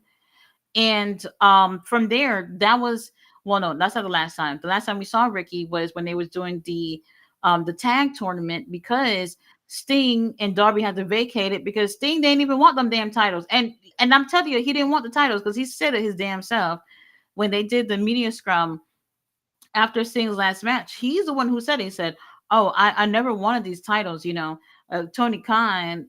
You know, he thought that I should have this as something to go out with." And I'm just like, "What the fuck are we doing?" The man said he didn't even want them. You know, so you took them off of Big Bill, Ricky Starks, and then y'all vacated the title and you did this tag tournament.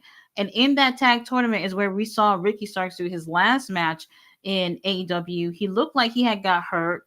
He later on confirmed that he was okay. He's not hurt, and we didn't see him again over there in AEW. I would have put my money on Ricky Starks, you know, for a young talent moving on that. A lot of these guys and girls very talented. Powerhouse Hobbs over there as well. He had a lot of missed opportunities with him, so we'll see where that's going. We had missed opportunities with Warlow too. We don't know where that's going either. Wardlow, I think he's in his 30s, right? So you know he's still relatively young and still have something to offer. But they got to be pushed in the right way. So like if you move over to another company, especially WWE, and they've never seen you outside of WWE, these people are not going to look at, oh well, he must have had a really accomplished career before being here. They don't see that. You know, a lot of people are very, you know, that tribalism that you see now. There's a lot of people who only watch AEW. There's a lot of people who only watch WWE, TNA, whatever the situation is, and don't watch anything else. And me, I can tell when someone is not watching other promotions, you know. And a lot of people have no clue about Stephanie prior to coming to WWE. Same thing with Julia too. He says Stephanie Bakir to me, Bakir is a bigger star than Julia in ring, gimmick wise and charisma speaking. Hmm. I do prefer Stephanie over Julia. It says as Kill Switch recovered, he was seen taking pictures with fans last week. What if he returns? I don't know. I don't know if he will return. That would be very interesting because, you know, we keep forgetting about Christian with the money in the clipboard thing. And you remember there was so many opportunities that Christian has taken away from Luchasaurus or Kill Switch, whatever you want to call him. He's taken a lot of opportunities away from him. So it would be fitting for Luchasaurus to come back and take an opportunity away from Christian as well. Um but that would also leave Christian with this clipboard thing for a long time. To be honest, I don't know what the situation is. When so what he does, he's gonna come out there, give the clipboard to the referee and says, I'm gonna use my thing, and then he goes on there and goes to win the title from whoever it is that's holding the title.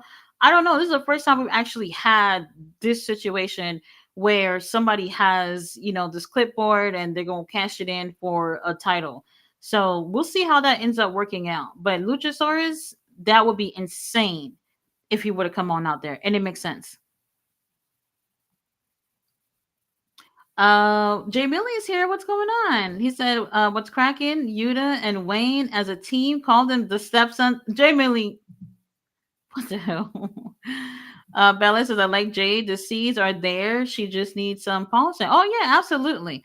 Absolutely. The thing is, so, like another thing too, as great as NXT is, if if at some point they look at Jade and say, you know what, let's take her to NXT, people are going to look at her as if some kind of failure or something. You know what I mean? Like they're going to hold her back by putting her where they have these up and coming wrestlers while she's already had time on the main roster. It would have just been great to just put her there and just see where she's at. See where she's at. Her going to like the performance center and training is one thing, but for you to actually see her work under your company and it being on NXT, I think would have been best case scenario for her. Oh man, she would have been huge, huge. And then for her to make a bigger name for herself there, move on over to the main roster. I always say like wrestling is about timing. We don't have to rush. We don't have to rush. She could have used that polishing for sure. Because yeah, that little thing. How many months has it been since we've seen Jade though? It's been a few months. So all this time, let's say if she wasn't injured and we're just going on some storyline thing here, that's time that she could have been in the ring. Valuable time. So, we'll see what ends up happening when she gets back. Fletcher says abandon the continental title and the international title unified would be named the AEW Intercontinental title. I doubt they would say that. I doubt that would be it. So that would be hurting certain wrestling fans. I don't mind them unifying them because honestly, I don't see the point. I don't really see the point of having that other title, and it's ugly too. It's ugly. Fletcher said Jade needs a lot more than just polishing ballet. Triple H knows that. Said even Jordan is a better wrestler than Jay. Okay, well, Jordan though,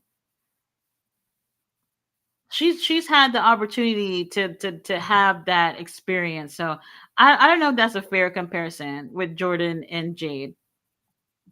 Black Star Series said, which means that they're going fourth with Darby and Moxley. I don't know about that. Don't count out our stepdaddy. Don't count out Uncle Adam either. So we got a few people that could be getting this title on next Sunday, and then don't forget the winner between Ricochet and Swerve goes for a title shot with whomever is champion. So we'll see about that. Darby Moxley, maybe next year. Fletcher says, bruh, even Jada. Oh my God. He said Jada Parker is better wrestler than Jade. Oh my God. Yeet. Okay. Jay really said that NXT women's title for title was a setup because one of them needs time off. We know who's winning. There we go. Black Star says, and it looks like Jade will turn heel on Saturday.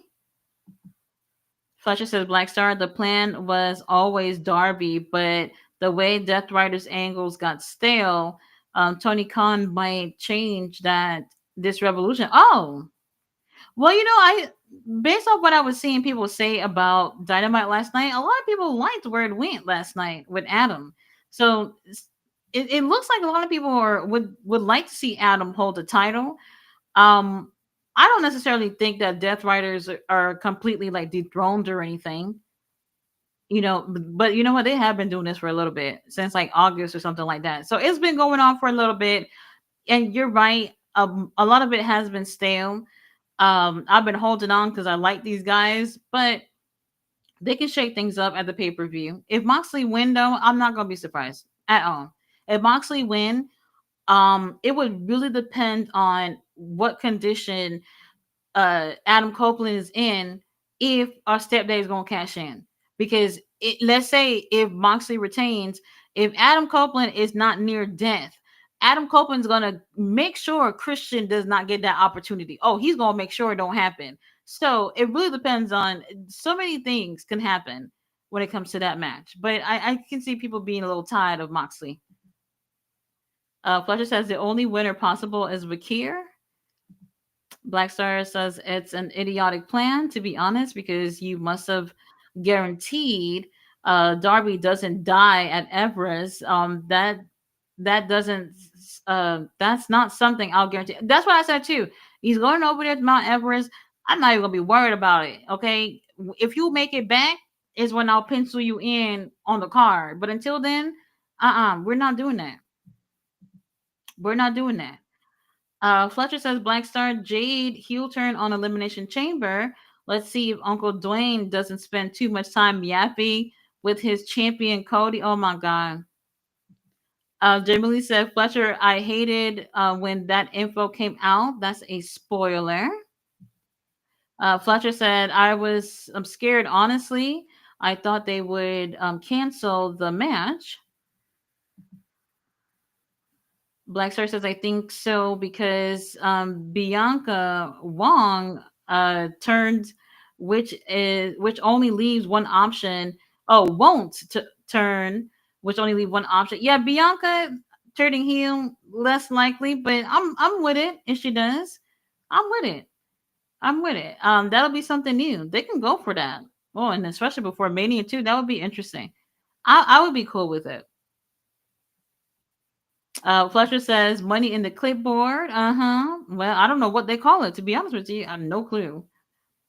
Fletcher says I don't think Darby dethroning Moxley is an idiotic plan. To be honest, but that's me. Well, I mean, I wouldn't call it idiotic either. I don't think it's smart. I don't think it's smart to wait for somebody to be doing something like that to put the title on them. I'm not opposed of Darby ever winning this title, but I'm just saying you're gonna be climbing a dangerous mountain.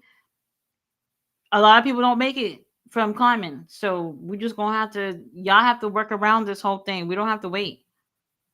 Darby hold not Darby, Moxley holding that title until All In. Not even I want to see that as much as I love Moxley. Let's see. Jamie Lee said Fletcher. I don't know why they put the belt on her if they knew she was injured. Black Star said again, you will have to guarantee that he will survive Everest. Fletcher says, I wouldn't put the title on Darby if you ask me. To me, they did wrong the whole situation by dethroning Swerve. Oh, by dethroning Swerve to give Danielson his little nostalgic moment of winning the big one. Can I just say, Fletcher, I agree.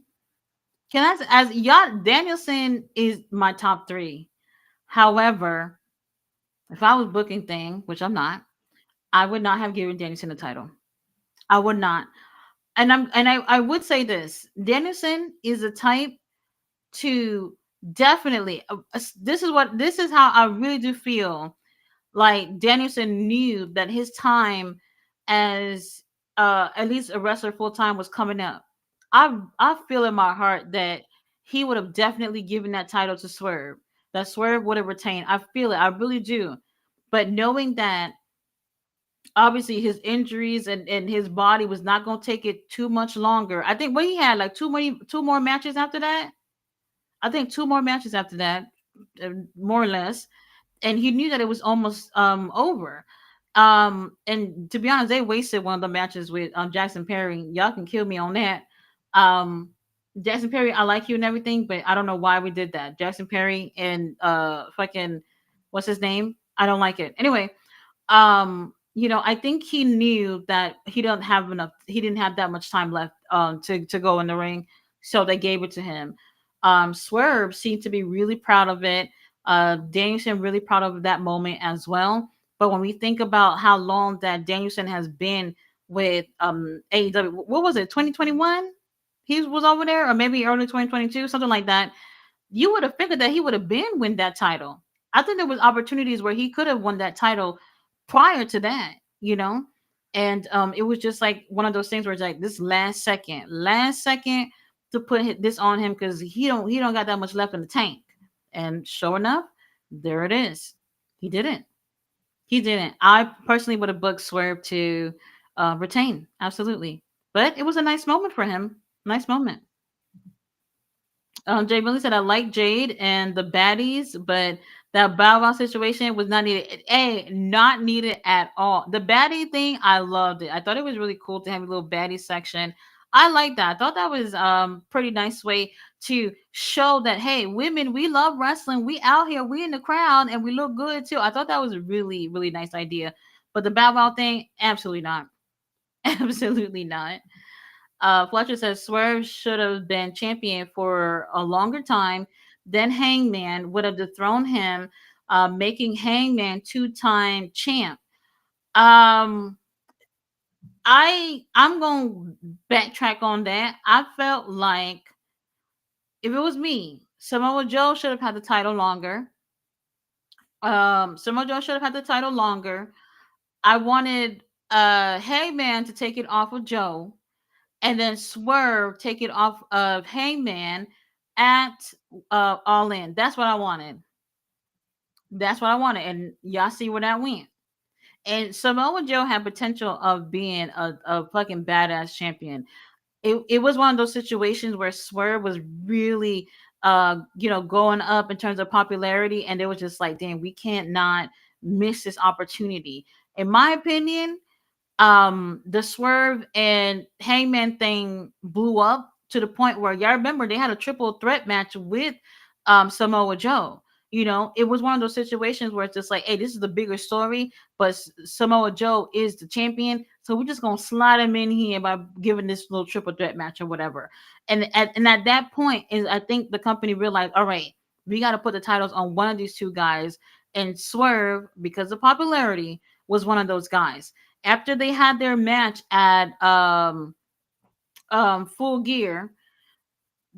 If y'all remember, we Hangman was barely on TV, but Swerve was out there damn near every week, and that's what really helped with Swerve. Him being there, it's really important when they say out of sight, out of mind. That's very, very relevant with pro wrestling. So if Heyman would have hang on in there and was getting some more TV time even after that match, I think that would have been a really good situation for him. I don't know if he would have gotten the title, but that was all the leverage that Swerve needed for him to get that title next after Samoa Joe. I think it was a little too, I think it was a premature them taking the title off of Joe, but I see why they did it. I would love to see him hold that title again instead of babysitting Hook. Fletcher said Moxley didn't need this title reign, to be honest. Hmm.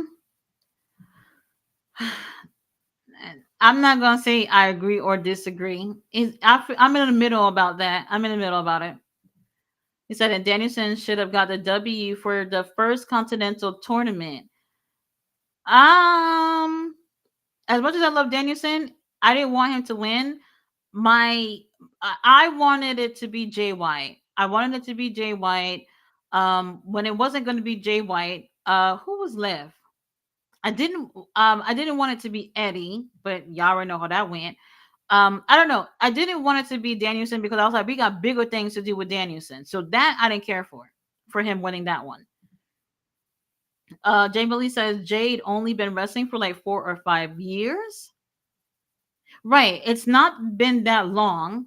Her being athletic definitely helps, but her time in AEW, I don't think was that great in terms of her getting ring ready, unfortunately for WWE. But she could have had more experience, especially holding a title for as long as she did over there. Bella said, I agree that Swerve should have held the title much longer. Oh, absolutely. Absolutely. I really did want it All In to be a moment for Swerve with him taking the title off of Hangman. That's how I would have did it. That's how I would have did it. Fletcher said, why aren't we talking about Oba saying title for title for the NXT Championship against Moose. He wanted title versus title, but WWE doesn't want Oba with the TNA belt. Well, that's very interesting. Hey, y'all wanted this partnership. It's not going to be fair. It's not going to be fair. Him holding that title would be a big thing for TNA, but this is one of those situations where I do feel like the partnership is not 50-50. And let's just be real. I don't know if there's any relationship out there in terms of any type of relationship that is 50-50. But when we're talking about wrestling, even I think when it comes to New Japan AEW, it's not 50-50. I think AEW definitely gets the upper hand in a lot of situations. Um, I would say in the past few months, it's looking a little bit better for New Japan. But remember, New Japan lost a lot of their wrestlers to going to AEW, and they lost very key wrestlers doing that. We see Jordan Grace don't went on over to the Promised Land and left TNA over there with Tessa Blanchard. So good luck with that. And I think we're going to see much more of that. People are definitely going to be leaving to go over there, and I do think the same situation is going to happen for New Japan. Still, you lost Mercedes, even though Mercedes is holding the title and she's active over there. But you could have had her under your contract exclusively, but they don't. They lost Jay White. They lost Okada of all people, William, all these people. They lost really key players, those key players that they need to bring in the international audience. And that's the thing too, because like New Japan, as great as they are, I do feel like they have a little bit of a struggle of pulling in the international crowd. Those people that left to go to AEW are those names that was supposed to do that for them. So now they have to, look at other people. Gabe Kidd is one of those people, hopefully if he stays New Japan, who's going to have to help bring in that newer that international audience. This is something I think that they wanted to do with Zack Sabre Jr. And all of a sudden I hear everybody turning on Zack Sabre Jr. all of a sudden, saying that he could not bring the international crowd to New Japan. And you know what? No Zack Sabre Jr. slander for me, so I'm gonna zip it on that. I'm gonna zip it on that. New Japan got a lot of work to do if they are trying to win over the international audience, especially the AEW fans. And I do feel like with them partnering up with AEW should do a little bit more to showcase what New Japan got going on. And I don't think they do enough. I really don't think so. Fletcher says Moose became a body for Oba. Sad what a collab does for you. I think we should just wait it out a little bit. I do think in a long run, it's not going to be looking good for TNA, but we'll see. We'll see. T. Harris says the Hardy Boys going against the Usos. Okay, the Hardy Boys. You know what? So I did mention yesterday about how people are all of a sudden it's so interesting. Like when they were in AEW, they people were saying like horrible things about them, and then they go on over to, well, not just TNA, but now that you see that partnership with NXT and them being there, now everyone is saying all these positive things about the Hardy Boys. The Hardy Boys, they're my childhood, they were my favorite tag team, all these things. But when they were in AEW, where was that same love? Y'all was not doing it. It's just so weird. Like you love them or you don't. You know, it's like I said, that tribalism once again. Very interesting. Fletcher says no. The Hardys are going against Fraxium. He said TNA ain't touching WWE roster. Oh no, I don't see it either. I don't see it either. If it ever happened, it could be the Hardy Boys doing something. They will rather pick someone that they know that they worked with on the main roster to be over there if they do it. If they do it, and that's a huge if. Fletcher says, I think it's funny when the Hardys were in AEW, everyone hated washed up Hardys, but now in NXT, they're the go to. That's what I was just saying. That's what I was just saying. David Bond is here. What's going on, David? How are you? Jay really said Fletcher. He was talking about the Usos want to wrestle them again on X. No, I don't know. Especially with what Jay got going on, I don't see that happening. I don't see that happening in the near future. We'll see. Short King, the goat is here. He said, "I want your opinion of this. I've seen some chatter about it, and I agree. But how do you feel about Julia and Vakir getting ahead of the other girls? Oh, based off their experience, it's a yes and no thing. Honestly, some people already don't like that they're over there. A lot of people already feel like because of their experience, they should have jumped all the way to the main roster. And I would honestly say that I was surprised to see them not go to the main roster. There are different factors in terms of why they didn't. Um, Probably, like I said, language barrier, them not necessarily having that WWE way instilled in them, and I could understand them going to NXT to be able to, get that experience of what it's like to be a WWE superstar, which I do understand. um I'm not mad at it. I'm not mad at it, but I don't want it to be like we're gonna bury all the girls who's already been here and putting in all the work just so that we can put these established wrestlers on top. We see this all the time, and not just WWE. We see this within AEW as well, where it seems like, oh, we got a shiny new toy, William Osprey, or other wrestlers that come on in, and then all of a sudden, these people that's already been there from since the doors open in AEW are somewhat less visible, And unfortunately, it's one of those things where it's just like the booker has to choose, like, all right, we have to make a choice. Who are we going to put in the forefront? Honestly, I would want to do that with Stephanie and Julia, yes, but I don't want to hinder the other girls too. I think there's a way to do it without, you know, doing the girls wrong, like Jada Parker and them. Like, there's a way to do it. Uncle Sean, we're watching. We're watching. Fletcher says Swerve has been probably the biggest rising star that AEW has ever produced. Honestly, Fletcher, up there also. Kyle Fletcher looks fucking amazing. He has a break. Oh, Kyle Fletcher, Tony Khan, don't drop the ball. Don't drop the ball on that one. I amazing. Not just as a single star, but tag team. If y'all never seen him and Mark Davis tag teaming, oh, Lord have mercy. There are plenty of highlight videos for y'all to go check out. They are freaking amazing. Their chemistry is A1. A1. Fletcher says, Short King, Vakir shouldn't even be in NXT to begin with. Vakir should be on the main roster, being the first ever IC champ or US champ, but Triple H, no, put Vakir. So, you know what? I actually agree. If Stephanie would have went and won the IC or US title, I would have been cool with that. I would have been cool with that.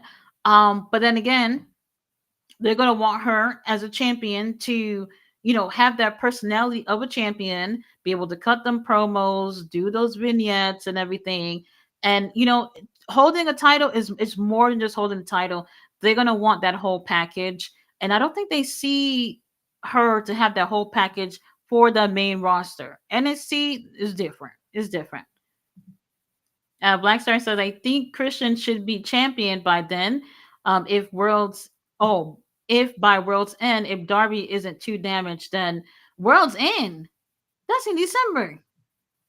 Well, that's quite some time away. Like I said, Darby, I see him with the title at some point this year. I'm not even thinking about it when it comes to Darby. I'm not even thinking about 2025. Maybe 2026. We'll see about it. Jay Millie says September 2021, he and Cole debut at All Out. Yes, there we go. Thank you, Jay Millie. Thank you. What would I do without you, Jay Millie? We appreciate you. Thank you. So yeah, imagine you literally being there since September 2021. Bryan Danielson, we're talking about one of the best wrestlers in the world. Okay, there's no argument on that. And for him to have not had the title up until that point, literally, what was it, month or two before he ends up having to pretty much retire, is wild. It's wild. That's a booking situation. That ain't got nothing to do with Danielson. Well, you know what, Danielson, he's had some injuries, but still, he should have been had that title. Been. Fletcher says, imagine if Tony Khan has the balls to build Hangman to dethrone Moxley, making him two-time champ, just to have Swerve to be the one to dethrone Hangman, making him two-time. Well, that's the thing. I really do feel like whichever one has the title next is going to end up being them two again to dethrone the other. So whatever it is, I'm cool with it. I'm cool with it. He said, I don't like the idea of Christian as AEW world champ. Now, Christian is one of my faves too. Christian is in my top 5 ever. I would be cool with him being champion. I really would be. I don't think that the fans are going to like him being champion right after Moxley. You know, two heel champions like that. I don't think the company, I mean, not the company, the fans are going to care for that because they're over the Death Riders thing. And Christian is not too different from what Moxley and them are doing. So I I don't think the fans are going to care about that. They're not going to care about that. They're going to want their little baby face, even if it's for a little bit, you know. Adam Copeland, I'm not mad. I'm not mad at it if he wins, you know. They can do something else at that point. The Death Rider story is losing a lot of people. So if we do get a babyface champion, and Christian, and y'all already know if Adam Copeland wins, it's gonna go back to Christian and Adam. We know that. Fletcher said, "I think I would take Jay White as world champ over." Well, you know what, Christian, right now. Okay, you're right. I would take Jay White over Christian and Adam if we talk about right now. Right now, you're right. I would. I would too. Jay White. I'm so shocked still to think that he hasn't had this title. When Jay White came to AEW, I was like, "There's our next champion," and nothing came about it. So hopefully he gets some opportunities real soon. We'll see. We'll see. This year, I don't know. I don't know. If Darby Allen, like I said, Darby Allen, the chosen one, Darby Allen can't be in it. Jay White, I'll take it. Take the title. Let's see. Fletcher says Moxley could have had this Death Riders run with the IWGP World Title. Didn't need the AEW. Well, let me tell you why you're wrong on that. The title was not important enough to the AEW crowd. When John Moxley had that title, the crowd didn't care. The crowd didn't care. Like people was just like, why is John Moxley walking around with the New Japan title on AEW like it means something? I don't think it got. I don't think it got positive reaction to the AEW crowd. And this is why I was saying, like, you know, John Moxley holding that title should have done more for New Japan. That's why they need that connection with AEW because of that international crowd. And I don't think it did anything. I don't think it did anything. So Moxley ended up taking it off of Naito. Naito ended up having that sorry ass match with Moxley at Forbidden Door to get it back. And then from there, we didn't see Moxley for a little bit before he ended up coming back. So honestly, I don't think the crowd connected to him holding that title. But I mean, I understand why some people are just like, okay, Mox with the title again, over it. I get it. Fletcher says, who should win the next Continental Classic? I'm between Speedball and Takeshita. Now, if Mike Bailey don't win any titles between then, that'll be my pick probably. That'd be my pick. Takeshita, I don't know. I don't know. Personally, some people might not agree. I feel like the Continental Classic should be for people who hasn't had major titles. I don't know if y'all agree on that. So I don't want to see anybody who's at the world title, get the hell up out of here. You're not going to be in the Continental Classic. I would never do that. I guess if we had a TNT title, I guess that's all right. International title, that's a maybe for me. You know, the Continental title in terms of ranking titles, I put that under TNT and International. So it doesn't really feel like a big thing until the actual tournament comes about. After the tournament's over, y'all don't even really remember this title is even in existence. So I think it should be more for people who hasn't gotten those big opportunities. So I don't want to see like the top guys. I don't want to see no better. Claudio Castagnoli, don't get in that next year. I mean, this year. These big names don't want to see it at all. Give other people an opportunity. Powerhouse Hobbs not doing anything. Wardlow not doing anything. Definitely not Orange Cassidy. No, Orange Cassidy. No, that's a no. A lot of people could get that opportunity. Count. Oh, Sandman is here. What's going on? Hello. Fletcher says WWE TNA collab isn't 50-50. The moment WWE has TNA collabing with the developmental brand and not the main roster, when they have multiple stars on the shelf, that should have been used in the. I agree. I agree. Like AJ Styles, LA Knight, Karen Cross, Street Profits ain't doing anything else. Nakamura, you know what? I agree. I actually agree with everybody you said here. Even our truth was in TNA as well. They could have used him over there too. And they're not yeah. The main roster, they're just like, hey, don't even think about it. Don't even think about it. Fletcher says, but no, they put TNA stars losing to NXT ones. Something in me is just like, maybe it'll get better. We'll see. But knowing what I know about, how wrestling works in this monopoly, especially Vince McMahon, this is how you get your competition. This is it. So we'll see. Um, Black Star said it's more 50-50 than you think. Okay. I, I don't know about that. I don't know.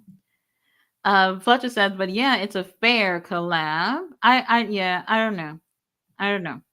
It kind of, to me, I looked at it in a way where it's just like, WWE, this big promotion where it's just like, TNA, you should be lucky that we're even doing anything with y'all to begin with. So whatever we give y'all is what y'all should take. It does kind of feel like that. But maybe we'll see things to be a little bit more fair, if that makes sense. But what in life is fair, right? Can't say life is fair. I have to go to sleep without Beast Mortos. I would love to have Beast Mortos next to me right now. Life is not fair. Let's see. Fletcher says, and people's trash talk when WWE collab with TNA. Oh, that wasn't a good collab either. So, yeah. Yeah, that wasn't that great. Fletcher says, Black Star, where is it 50-50 when WWE does this to have their biggest stars sign? They stolen Jordan and Joe Hendry is next. We can't say stolen. They just showed them the light. That's what it is. They showed them the light, and yes, they're going to be willing to go. Jordan's already over there. Joe Hendry is next. I agree. Blackstar said, you have the Hardys more than likely getting the win versus Fraxium and Moose and Oba being a great match, and you're having WWE release talent going to TNA as a legit option for Electra Lopez. Will show up. Ain't nobody worry about her. Ain't nobody worry about her. But the Hardys is different though. The Hardys going over Fraxium, they made their careers over there in WWE. Like that wouldn't even surprise anybody if they get over. WWE has worked with them for years. They would have no problem putting those guys over. I wouldn't be surprised about that at all. Moose and Oba, yes, definitely would be a great match, but who's gonna get over in that? So we'll see.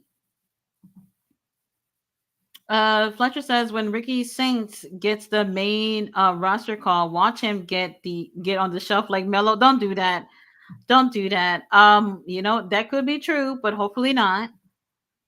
Blackstar says as she is in negotiations, Fletch, you have to call things even if I try my best to do so. I think you should too be honest. What y'all talking about? Who's in negotiations? Fletcher says, Black Star, no shit. Of course, Fraxium loses. WWE doesn't want their stars with TNA belts. Well, yeah. Fletcher said, Black Stars, I see things the way they are. The collab will kill TNA sooner than later. I actually do believe that too. I believe that too. So WWE always does that. Where's WCW? Where's ECW? TNA is next. That's why I don't want WWE near AEW. Tony Khan, don't you do it. Don't you ever do it. Fletcher says Black Star. No, Black Star says that's not the issue, Fletcher. The issue was WWE getting AEW getting every single title available from Impact. That was the problem. Kenny Omega, Kenny Omega, though, there should be like no explanation after Kenny, right? Short King says they're somewhat the same with Ricky Starks. They were saying he was a rock rip off, and now they're saying Tony Fumble. You know what? That is so true. That is so true. When he was, it was like how he looks in terms of like his face or whatever. I've never really thought that he looked like The Rock. I think it was like his swag in terms of like how he dressed or whatever. It might remind you of The Rock. I could understand that, but nothing about his wrestling style or anything else reminds me of The Rock. Honestly, they were saying that why, because he's in AEW. Now all of a sudden he's over here. Y'all have nothing but positive things to say. Very interesting. Very interesting. And yeah, I personally would agree saying that it was a fumble with Ricky Starks. I would have been holding on to him. I wish I could hold on to Ricky Starks. I wish. But like we said, life's not fair. Fletcher says, meanwhile, look at Tony Khan feeding the indies with Megan, Diana, etc., and with an actual collab with New Japan. Well, you know what? That kind of helps a little bit when AEW doesn't really know or have anything for these other wrestlers to do. At least they have something to do elsewhere. So at least the contract can afford them to do that. At least. Fletcher says NXT can have Saints all they want. We have Kyle Fletcher. Kyle Fletcher is amazing. Amazing. Ricky Starks too. I said we want Speedball Bailey coming. Oh, we have him coming. You can have Ricky Saints. Now look, I did say we're full in AW, but Speedball was the only person I was willing to keep the door open for, and we got him. And we got him. That's all I needed. That is all I needed. Nothing else. Nothing else. Black Star says if Moose was just eliminating people left, right, and center, if anyone should beat Omega, it should be him. Fletcher, you see, what's the problem now, Fletcher? Interesting. Very interesting. And while we're at it, why did they make Omos go over there to Noah, win the tag titles over there just to make him go fuck home to do nothing? You made him vacate the titles for what? For what? Like, if y'all knew y'all really wasn't going to even take him seriously or whatever, why not kept him over there in Japan and doing something? At least he would have had a damn title and doing something. You know what? I don't know. Let me not get into a rant about it. Fletcher says, I think the problem you have, Black Star, is 3 letters, AEW. Oh, all right. We got a Royal Rumble in the chat. Okay. Very interesting.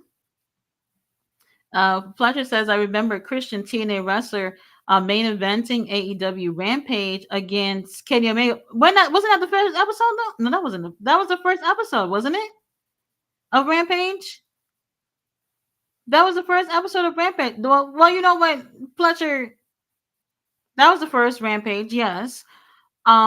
If that's their way to get people to come on over to watch the first episode, and I think that's a good thing. That's a good thing. Black Star says, does Triple H have his problem? Does have his problems? Absolutely. I will be dumb to say that he doesn't, but there's a problem. Tony Khan isn't perfect. Don't act like he does. Period. Oh. Fletcher said, where did I say Tony Khan is perfect? Oh, okay. We got collision on the chat. Short King says, Fletcher, I see your perspective, but I'll say that if they had to build something interesting, had to build interesting storylines for the IC, the U.S. Women's title, then I'd be down for Vicaire. I agree. I'd be down for. I would pick her if we had to pick between her and Julia.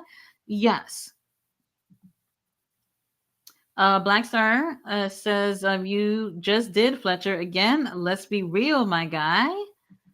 Fletcher says Tony Khan isn't perfect. No shit. He's only entered the wrestling game 7 years ago, not like 40 like Levesque that's fumbling his booking way more than Tony Khan. And the loss of 3 million viewers confirms that. Oh, all right. That's where we're going with it. He said, "Now you're putting words in my mouth. Where did I say Tony Khan was a perfect booker? What the fuck?" So I'm the first to tell you that Tony Khan does bad. I just stated that Danielson was a bad choice. Swerve deserved better. You're saying I told TK is perfect. Okay, Black Star. Yeah, that right there, I didn't agree with. I mean, like, I literally come on here every week covering all this stuff, and I personally don't see the company to be perfect. It's interesting to see a young company and how they're ending up growing. So I do like to see that. But there's a lot of times that I see things that Tony Khan is doing, or just the company itself, and I'm just like, what the hell is going on here? But then again, he doesn't have that much experience, so he could definitely use more experienced people on the team that he'll listen to and take their guidance and advice and apply it to the shows. Blackstar said, "You just said Tony Khan is in the Indies, sending his main talent that's acting like he's perfect. Don't get mad, my guy, if I'm pointing things out. Fletcher, come at me with respect. I'll do the same." Oh, okay. All right. I see we're getting a little rowdy in the chat. Um, well, Tony Khan, he does allow AEW wrestlers to wrestle at other promotions. So, I mean, that is fair to say because that's actually true. Don't think that it makes him perfect or anything. I think that just leaves leaves those people that he's not doing anything with to do something while he's focusing on whoever he's focusing on, which honestly, that's a good thing, but I think it's also a bad thing at times. Fletcher says, I feel like the whole tournament for the WWE USIC would be an awesome showcase for the WWE universe of Vakir. That is true.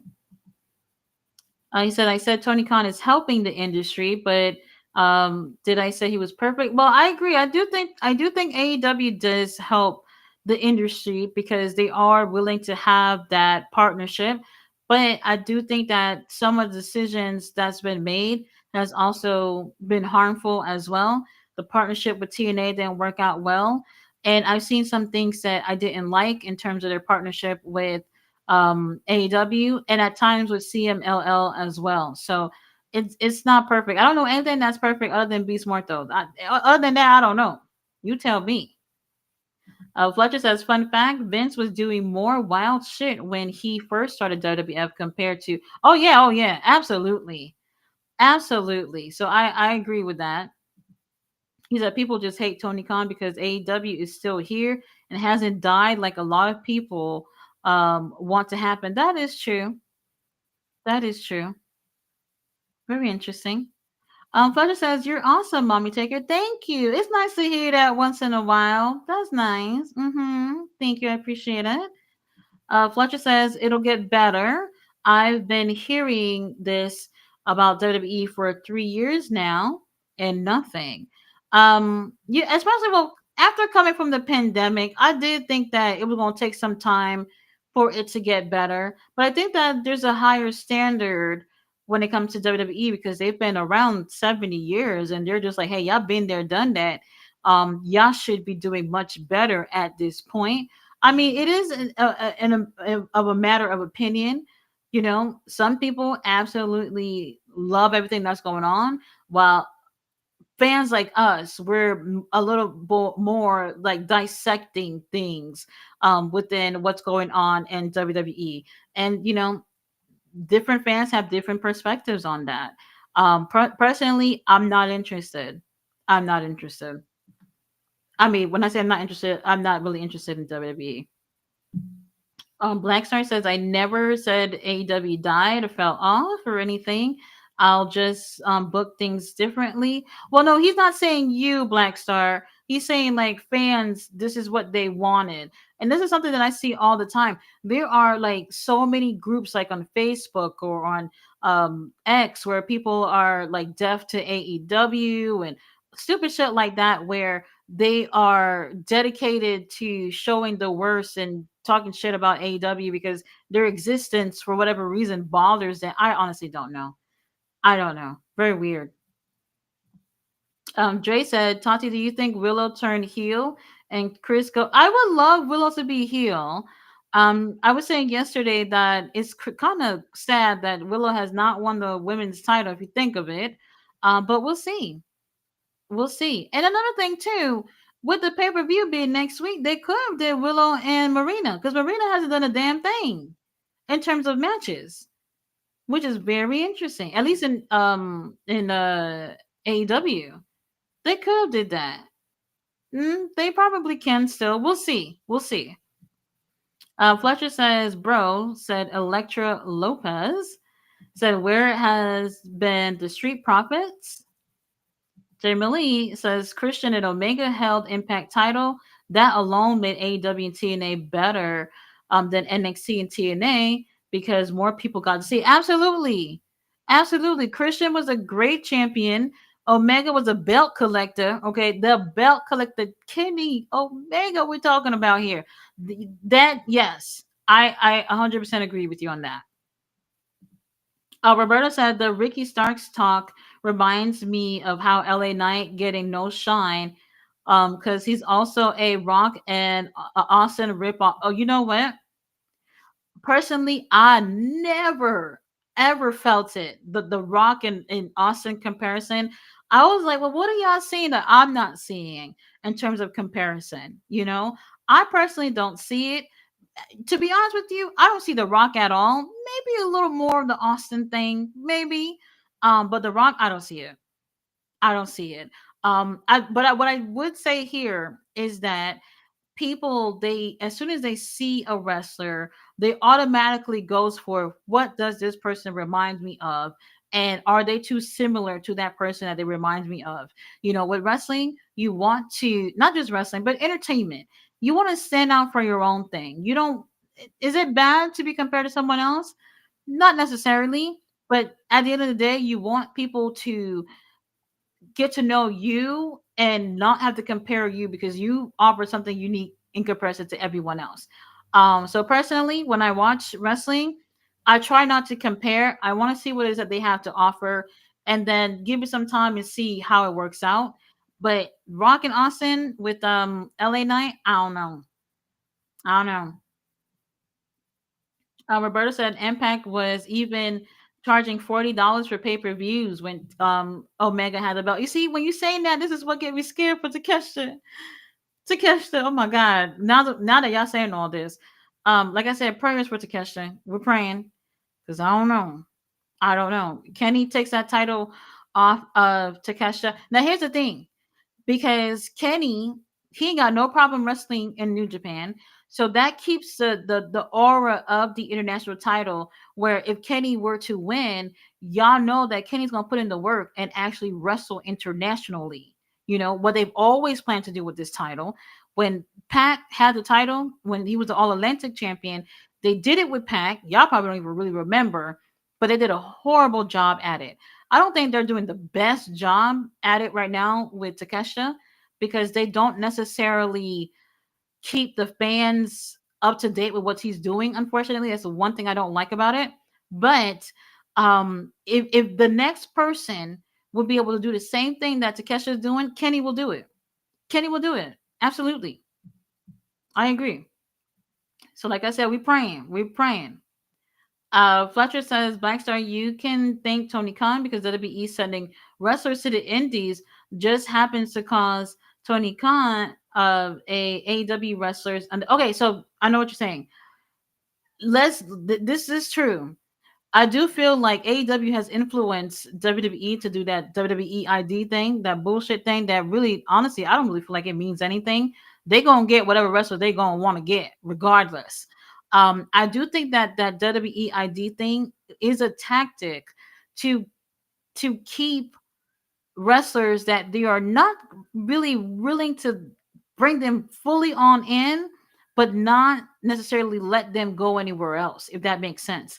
Because from what I've heard from some of the people who have been ID'd, is that them being part of that does not keep them from working with other promotions. That may be true, but AEW is not going to want to work with anybody who has been WWE ID'd We seen that with Jack Cartwheel, who was, I forgot what he goes by now. He's something, I don't know.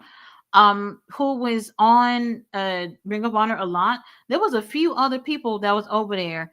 That was I can't even fucking remember names right now, but that have been featured on Ring of Honor, and all of a sudden, because of that WWE ID thing, WWE AEW is not going to be willing to work with those people because they already know that in some type of way they are under WWE. So why would we take these people and put them on our platform, to be able to do what they do for them, So in a way, it's like, yes, they don't make no stipulations like where it says like, oh, you can't wrestle anywhere, but they already know that certain promotions don't want to work with these people. You know how many indie wrestlers are saying, oh, whoever win them ugly ass WWE ID belts, don't bring that shit over here. A lot of indie wrestlers are saying that because they are against the whole WWE ID thing.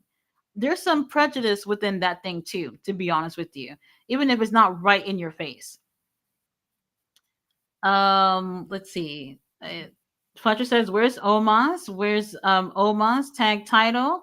Well, no, he didn't vacate it. He dropped it to another guy in the group. So I don't know if they still have the title right now, but they should have never did that. They should have never did that. Ricky Starks did win the Defy World title. I personally did not hear that he vacated it, so I don't know. That I don't know. But WWE is not going to allow either one of them to bring. So this what makes it weird is that the Ricky Starks things I can understand. If Ricky have the Defy World title and WWE don't want him to bring that title to WWE, I could understand that. Defy also has a working relationship with AEW. Their stars, their homegrown stars like Swerve, Darby. What's the other one? Was it Nick Wayne and them? That's been in Defy. They go there often still. Ricochet was over there the other day. Now, if I get the Ricky Starks thing, but Omos, WWE sent his ass over there to Noah. He won the title there, but they made him drop it for nothing. If he wasn't gonna use him, let him fucking keep it and stay in Japan. I would have take that little nice vacation and stay in Japan and have a good time. So I don't know. I don't know. Oh, Fletcher says, where are you, Black Star? Did Triple H put you on the shelf already? Fletcher, let's be nice. Let's see. Roberta said, just want to say this is awesome. Fight forever. There we go. Fight forever in the chat. Very interesting. Roberta said, felt it was the right time for those lame takeover chants. My bad. Let's see. Fletcher says 1, 2, 3, and the winner is Fletcher. Roberta said, Tati reading all of this is fire. LOL. She's not selling all. She's like a green wrestler just thinking about the next move or sequence. Yes. Just reading the comments. That is right, Fletcher. Absolutely. He said you made her sell. Hey, some of these comments, you know how that goes. By the way, Sandman has a channel. They do discussions on Tuesdays and Fridays. Black Star is also on that panel.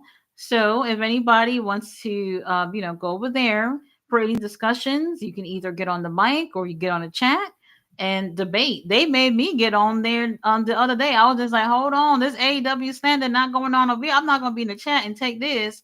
So I got on over there, We need things like this. Wrestling fans, hey, look, I don't expect anybody to have the same opinions as I do.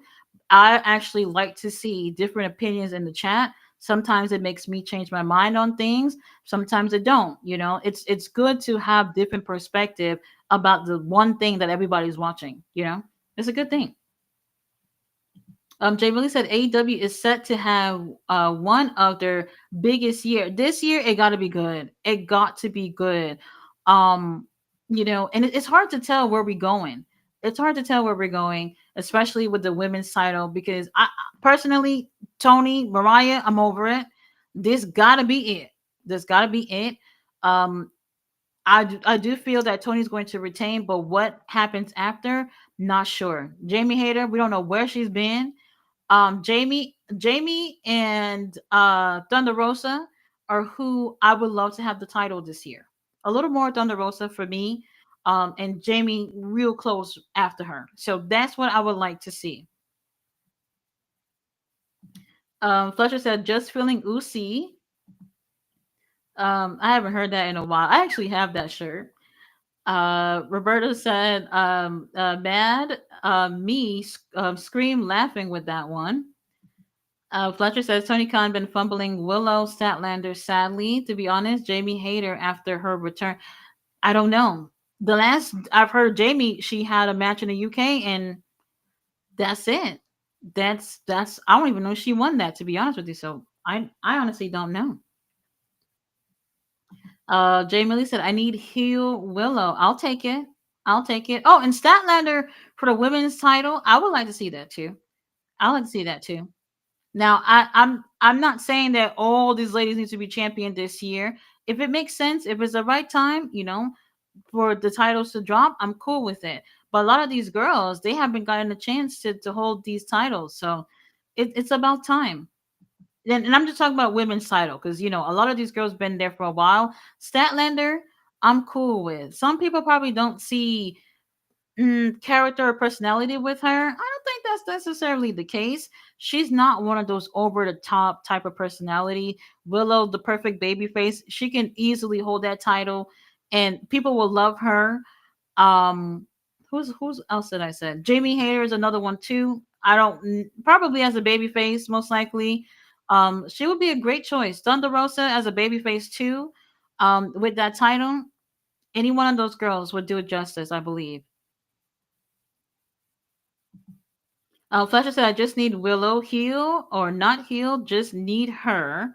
Well, she's going to Japan next month. We'll see when she come back. Fletcher says, "And mommy stat too, push Willow and stat to the moon." I agree. Reverse, Jamie Lee says, "Roberto, she would be so good as a heel." Have anybody actually seen Willow heel before? I don't know if she's ever done it in her career. Honestly, I'm not sure. I'm not sure. Would be interesting. Fletcher says, "I've been saying this AEW Women's Tag Title, Stat Willow with Stoltly, the first ever tag champs would be perfect. I am not against it as long as the girls get TV time. Like, there's no reason to put more titles if they're not going to open more time for the girls to get on TV. If they're not going to do it, forget it. Don't even bother." Fletcher says the AEW International title does feel like the workhorse. Absolutely, and if Omega wins, I will cry about it. I'll get over it, but it is, and it feels more important than the Continental title, obviously, and TNT title. What the hell is Daniel Garcia doing with this title? Nothing. Nothing. I feel like last night they remembered, oh shit, we got another singles title. Danny not doing anything. Let's just put him with fucking Adam Cole. I don't know. I don't know. Fletcher says, even sadly, gotta admit, Orange Cena did amazing with the international. You know, and it's gonna kill me to say it to you. Orange Cassidy did great, but Orange Cassidy did not wrestle internationally with it. I don't know if y'all remember this. Y'all have to go back to when Orange Cassidy won. When Orange Cassidy won, you know what they did? Go back and look. They were having Orange Cassidy face international wrestlers in AEW. So like Claudio Castagnoli representing Switzerland, Commander representing Mexico, Takeshita representing Japan. Those international wrestlers within the company, but not internationally. That's what they did, which wasn't a bad idea. But I'm glad that they went back to defending it internationally because Takeshita has done an amazing job. Fletcher says, and properly built, Diana and Taya could be the ones to the throne. Willow and Stat. Well, you know what? If they were actually building Diana and Taya, they could have even had it first, and Willow and Stat could have gotten it after that. But to be honest with you, if Willow and Statlander won tag titles, people would be criticizing that too because they would have been like, these girls should be going for the world title. So honestly, you can't really win, unfortunately. Fletcher said in the future, Harley and Tony Storm and the tag team would be wild. Oh my god, those two characters in one team, crazy. Fletcher said this is just fantasy booking. They really said Omega wins the international title and he sets up to wrestle Okada. That's when they might get rid of the Continental title. See, it sounds good because we don't care about the title, but then there's no Continental Classic in December if they do that. I don't. So unify them, maybe. Get rid of it, probably not. Because the Continental Classic is actually pretty good. I think it's successful, but it doesn't really show that, hey, when you win this title, you get much out of it, you know? And honestly, it's really what the company books the champion to do, and also what the champion is able to, give as a champion. So a few factors in it, but, I wouldn't really want to win that title if it was me. I would want to do the Continental Classic, but win it, you're not gonna put that ugly title on me. Roberta said, I feel like the WWID limits people. Not everyone's goal today is WWE. That will divide the talent. That too. The WWID though, if anybody remember all the promotions that's under it, it's a lot of promotions of people who has previously worked for WWE. So in a way that there's already favoritism in it where it kind of doesn't, I'm not saying that it has to be fair, but there's favoritism in it already, you know. Booker T being one of those promotions that's under the WWE ID, that makes sense. Yeah, I used to love Booker T's podcast, and out of the blue, the vibe of it changed where it was like something about it where Book is not being um fair or honest anymore. It seemed very one-sided in terms of the narrative with WWE. And I feel like a lot of people are doing that. You see the same thing with Bully Ray doing the same thing. And then conveniently, all these people have gotten opportunities to be currently working with WWE right now. If y'all go back and listen to those podcasts, things have changed because now they know, okay, I'm going to be working for this company. I can't say certain things. I can't even be fair, you know, and things change. Booker T change. Bully Ray, you know what? He ain't much, but you can see the change in terms of heavily now Busted Open has definitely become that place where the AEW slander is alive and well. So they're barely listenable for me at this point. I just want to hear people who just going to be fair about things. But if y'all working under the company, Billy Ray's on that fucking show with Taker and them. You know what I mean? How convenient. Billy Ray at fucking what pay-per-view that was that he was at. He was over there at NXT and everything. How convenient. How convenient. Now that y'all done changed the narrative, y'all working over there. You know, this is one of those things where even though you don't hear like WWE name within the Busted Open or dang, what is Booker's podcast name again? I forgot, but whatever. You don't hear the WWE name in it, but you better believe it. WWE is holding them puppet strings. They are. They are. Oh, and I did see that video of the crowd. They were singing along with Booker T's theme, saying Hulk Hogan, we coming for you, some shit like that. That shit was hilarious. That shit was hilarious. If America can come together and just come for Hulk Hogan, please, can we just do that? I'm over it. I'm over it. Fletcher says WID new bubble. Said Vince and Fox working together. Also, sadly, very sadly. Uh, Roberto said, "I don't understand the belts. So now indie promoters have to promote WWE talent with their title. That's just control. Absolutely, absolutely. This is literally them controlling the space. And I know some people just don't see that right now. When you see that these promotions are going to refuse those specific wrestlers from working with them, it's because of things like that where it's just like, hey, WWE don't run shit over here. This is them being controlling of the indie circuit, and you can't really do that. So some promotions are going to play into it while others won't, and we're going to see that real soon. Who's going to be willing to play and who's not? Very interesting. Jay Millie said, Fletcher, I seen that Vince, I'm not giving up. Oh, Vince not giving up. Vince said, until the casket drops, I'm not giving up. Mm-hmm. Fletcher says, Vince probably starts his own company with Brock Lesnar in 2 years. Just wait. I don't know. Honestly, I don't really. Did they ever say what Vince McMahon is doing? I don't know. I don't even know if it's really wrestling related. Yeah, we've heard Vince McMahon say it before. If he could take wrestling out of wrestling, he would. So if he has a fresh start to start something different in terms of entertainment, I think he will stay away from wrestling for sure. And y'all heard Michael Cole the other day in the interview. He said, we're no longer a wrestling company. And you confirmed what we already knew quite some time. We already knew that. Let's see. Roberta said Vince McMahon is pissed that since February, they have been erasing him, saying that this is the Triple H era. Was crazy. I knew y'all starting up the old man. Oh, yes. So I was watching some video earlier.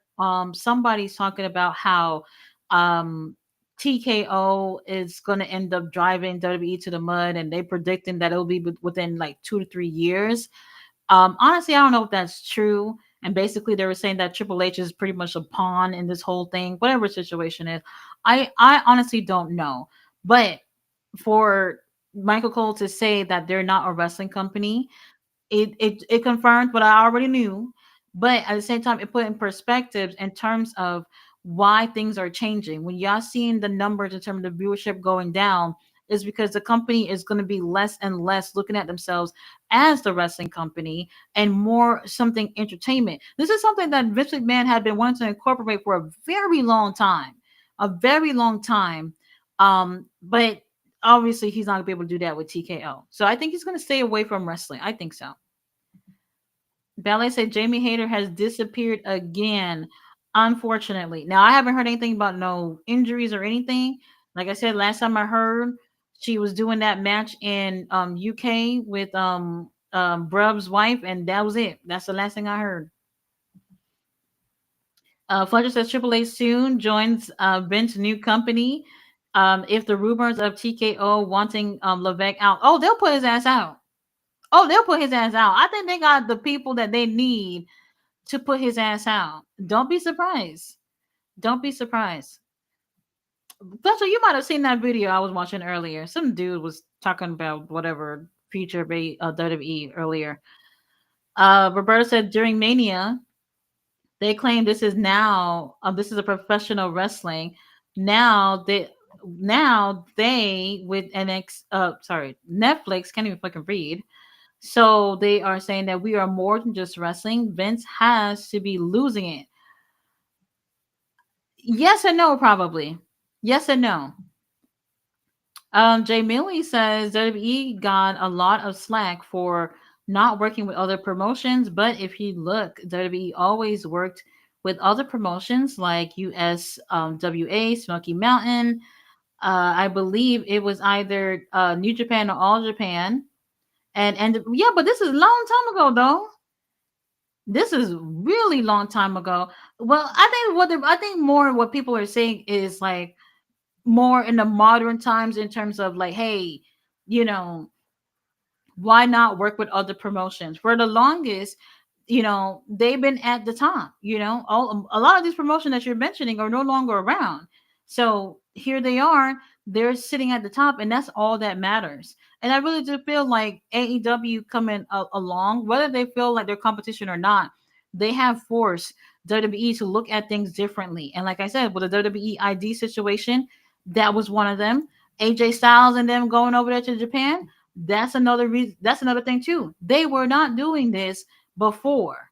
So now I think it has nothing to do with them really wanting to work with them. I think it's more of a, if we send people to certain promotions that not yet has worked with AEW, then we can keep AEW out from working with those other promotions. That's what that is. That's it. There's nothing else. There's nothing else. Because if that was true, Omos, they would have never had them drop that title. If there was a true partnership with WWE and Noah, they would have kept that title on him. And even if Omos is not doing anything, they would have had him come back over there and continue to do the tag team stuff, which would have been fine. There's no real partnership there. This is just we're just gonna put our people over there just to show that hey, we over here too. That's it. There's no real partnership. Fletcher says we're more than just wrestling. Roberto says Trips has to join Vince. IDK, how he's not being named. But laugh my fucking ass off. My daughter, her husband, and my son. Oh, Linda McMahon tried it. That's what I keep saying. I feel like that family hates Shane McMahon. I feel like they do. Something about it. Fletcher says, bro, Uncle Drunk Wayne yapping for ages is cinema. Final Soul Taker Dwayne coming for you, Cody. Fletcher says Shane's son looks so much like young Vince. Yeah, yeah. Them genes are strong. Jay Millie said, Roberto, that was true. USWA was actually used in their developmental at one point. Fletcher says Willow cooks in street fight matches. Oh, absolutely. Statlander too. Fletcher says, bro, have Clark Connors dethroned Garcia. He's coming to New Japan Pro Wrestling. He's coming from New Japan. I don't know. We'll see what they're gonna do with the TNT title. I can actually see them take it off of Danny to put it on Adam Cole. Unfortunately, honestly, Adam Cole, I'm not interested, but I can see them doing that. But at that point, anybody can come take that title off of fucking Adam. Anybody, I could do it too. Jay Millie said, I did like how Vince gave ECW TV time on Raw when WWF was getting killed by WCW for their advantage, though. So that was different. I think that was a little bit of a different case. But look how things turned out now, unfortunately. Fletcher says, I need the annual Continental Classic tournament. Speedball. Bailey needs it. I want him in. Jay Millie said, Tati, what do you think of AEW New Japan and maybe a third promotion having a World Cup at Forbidden Door? That being the format moving forward.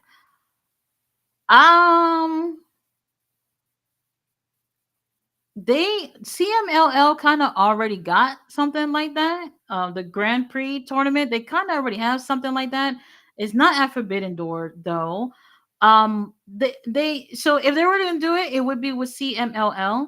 So here's the thing: when they did back in January for Wrestle Dynasty, it was supposed to be a whole thing where all these promotions was supposed to come together. And this is where we say that, the partnerships aren't always 50-50 because CMLL, they only was featured in one match. And they were only featured in one match because AEW New Japan was just like, oh shit, we forgot these Negroes and didn't put them on the damn card. So they came up with some lame thing to get CMLL in it. So this is one of those situations where if they're going to do something like this, especially at Forbidden Door, it really has to be everybody involved. So New Japan involved, AEW, CMLL, whoever, whatever promotion, everybody has to be equally involved. For a World Cup though, that'll be interesting. I wonder what that would be. I would be okay with that if it was for a World Cup, but like to determine what though, that would be interesting. But they did that, and they also did that for the ladies. They did an international cup at Wrestle Dynasty, so they got that going for the ladies. Maybe they can do something at Forbidden Door too. So I agree. Fletcher said, with Takeshita losing the title to Omega, do you think New Japan would put their world title on Takeshita? Um, world title on Takeshita. I don't think they would do that right now. I don't think they would do that right now. I think if Takeshita would have to win the G1 if they were going to do it. That's the only way I see them doing it. Takeshita did come close last year. But Zack Sabre Jr. Had that on lock, so we do appreciate that. I think if Takeshita wins it, that's the only way. Winning the G1, and I would love to see that. I would love to see that. Fletcher said, Jay Millie, how would the format look like? Yeah, we need to know what a format would look like for a tournament. And while we at it, for Forbidden Door, I don't want to see like we just came up with matches 2 seconds ago and it's on a card. Stories, Tony Khan, stories. We need that. We need like little invasions going on from promotion to promotion. We need stuff like that to get people interested. Got Earl Cole in the house. It's a channel light. Thank you, Earl. I appreciate that. Jamie said Fletcher, it would be like a series of matches or a tournament. Blackstar said, I'm sorry, Fletcher, I came at you wrong. You don't deserve that part. Oh, we appreciate that. Appreciate that. We got Min in the chat. Roberta said, Peeps never understand they are actually promoting Hogan by talking about him. How can Peeps watch this and not understand that? Well, they made a whole little song about it, so there you go. Hulk Hogan need that energy for WrestleMania. Bring it on. Fletcher says WWE with Punk using Hulk Hogan for cheap pop was embarrassing. Blackstar said cheap pop, wrong word, Fletcher. Cheap boo. Crazy. I don't know. I don't know. Honestly, I wouldn't even be mentioning this guy to be honest with you. Fletcher says Dwayne takes over when TKO takes Triple H out. Oh God, don't tell me when we gotta take on Ava as main roster general manager. She's the first GM that I don't know can't look straight into the camera. I actually saw a post of people saying that they would like for her to be on the main roster as a general manager. I would honestly say it's I wouldn't want to see it. No.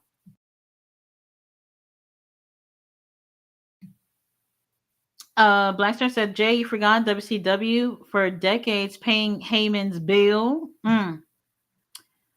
Heyman still owe a lot of people, by the way. A lot of people, Ric Flair, a lot of promoters, by the way, still to this day. But we're not gonna get into that.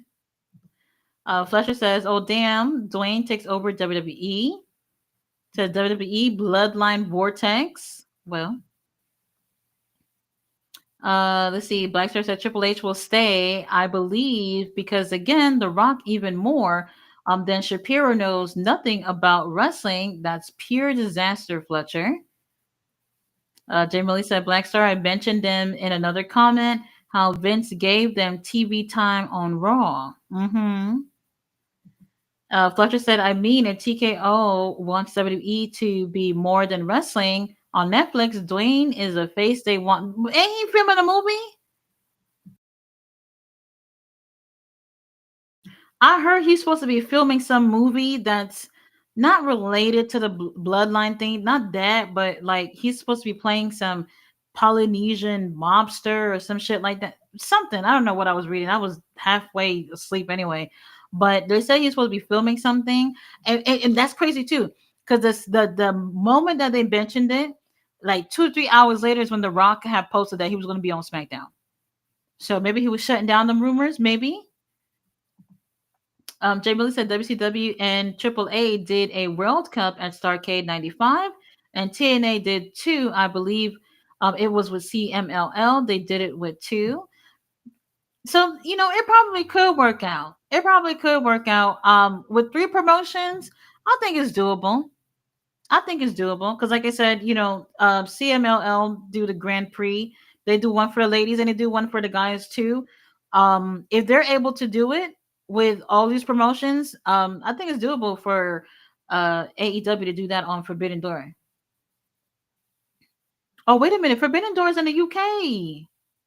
I forgot about that. That's in August something, whatever that is, in the UK. So that's interesting. And like I said, Tony Khan, there is no reason, not one reason at all, that we cannot have Zack Sabre Jr. versus Nigel at Forbidden Door. Can you please just hook a sister up? That's all I need. If they announce that match, I'm going to the UK. I'm going to the UK. I gotta see it for my own two eyes. I gotta be there. Blackstar says, "Oh, that motherfucker disaster. I remember that, Jay." Fletcher says, "If WWE has a title for Saudi, AEW, New Japan, CMLL, having a World Cup trophy, would it be bad?" Oh, and another thing too. I don't know how y'all feel about that, but Scott Diamore, he has Maple Leaf Wrestling. They can do something with them too. They do have another event coming up in a few weeks. Honestly, I don't even think they have any matches announced for that. I gotta go check that out and see if they do. They could be working with them too. Maple Leaf Wrestling, they have a alliance. I forgot what it was. They have an alliance with Qatar Pro Wrestling where they had a show in Qatar. I think last weekend Miro's first match was over there. Buddy Matthews was supposed to be over there, but he's injured. Who else was over there? Shit, I forgot. So they got Maple Leaf. They have Qatar Pro Wrestling, and there's one more. There's one more. I think it's somewhere a Polynesian or maybe Australian promotion that is with them too. So they got their little alliance kind of NWA type of thing. So something with AEW would be nice too. Fletcher said, "Thanks, Black Star. I missed that comment." Jamie said, "Black Star, yeah, it wasn't that good, but the main event was pretty good, except Flair didn't need that win." Ballet says Ava. Look, I do like Ava, but main roster GM, I I don't know. I don't know about that. We'll see. Fletcher says, "Bruh, Ava is making a statement for us watching at home, and she doesn't look once at the camera." Can we also say Tony Khan does the same thing too? Tony Khan that never looks at the sometimes he looks, but he gives like a blank stare. So some people they may not have that presence to be in front of the camera. That's just how some people are. I do like Ballet next comment. She said NXT is a good fit for Ava. Absolutely. So, there are people who want to see her as a GM on the main roster. I don't really see that they even need that right now with anybody, to be honest with you. So she's good at NXT. Blackstar said it's all good. It's wrestling at the end of the day. Yes. Jay Millie said Trump versus Hogan to pay on a pole match. What the fuck? To pay? I ain't fighting for those to pay. Hell no. Y'all might as well go to Turkey and fix that situation. Fletcher says Kiera Hogan. Kiera Hogan. We don't know. We don't know what's going on with that. Blackstar said I'll watch that. Jay. Fletcher said that's the only Hogan I know. Kiera. What he says of Kiera Hogan versus Tiana Trump. David Millie says Fletcher. I like that Hogan too. Bella says King Leo would be proud to see Tati read the Yes, I'm reading. Free reading is fundamental. I'm getting my practice on. You should be reading every single day. Let's see. Fletcher says Leo will be wilding on Saturday, live on Collision. We'll see. Hopefully, he gets his little TV time, and we can see him on TV. We'll see. Jay Billy said that he'll be watching. He said, "How the Collision card looking like?" They so the tag match. Let me see. It was a tag match with Powerhouse Hobbs teaming up with Bandito to go against Big Bill and who's his partner again? Brian Keith. TNT title. Okay, TNT title. Adam Cole versus Danny Garcia. I'm already over it. FTR versus Roderick Strong and Kyle O'Reilly. Oh, oh. And then we hear from Kenny Omega. There we go. That's all they got so far. I can see another match or two being added onto that. So it's all right. Hangman Fletch says we need a screenshot of Sir Leo near the Hurt Syndicate, because what we do, we hurt people. Absolutely. Black Star said it should be interesting next few days. If I'm WWE, I would do the Rock Cody segment on SmackDown. Well, we'll find out tomorrow night. Jay Millie said Ava would probably be better on Pornhub. Jay Millie, don't say that. I don't know. Some people don't find it entertaining. I think she's okay, and what for what she does, she's good on NXT. NXT. Fletcher says anyone tells me Ava is main roster worthy, and I'm turning into Teddy Long and setting that person in a one-on-one match with the Undertaker. Uh-huh. And Fletcher says Sir Leon getting some learning tree time on Saturday. Already over it. Kilio, good luck with that. Chris Jericho, hope you have a good time. All right, you guys, I have made it to the end of the chat. Oh, it is 3 hours on the dot. Gonna do a review on the show. And don't forget tomorrow night. The Kilio said he was on SmackDown tomorrow. Well, I assume he's gonna be doing SmackDown tomorrow. Oh, you said not SmackDown? What y'all talking about? Fletcher says Black Star, the final Soul Taker versus Cody segment is on Elimination. Oh, Elimination card, not SmackDown. Mm-hmm. Yeah, so Kim Lee are probably still doing SmackDown tomorrow. Not 100% sure. He'll let you guys know. So on Saturday, I will be doing live stream for Collision, and GM will be doing a live stream for Elimination Chamber. So if you guys are not subscribed, I'm gonna post her channel on the community tab, so y'all can find the link for the Elimination Chamber live stream. And while y'all click on the video, y'all make sure y'all subscribe and like my homegirl's channel. I really appreciate that. Yes, Fletcher, thank you so much. I do appreciate y'all rocking with me. I'll see you guys Saturday for Collision, and I will put a review for Ring of Honor. See you guys then. Good night.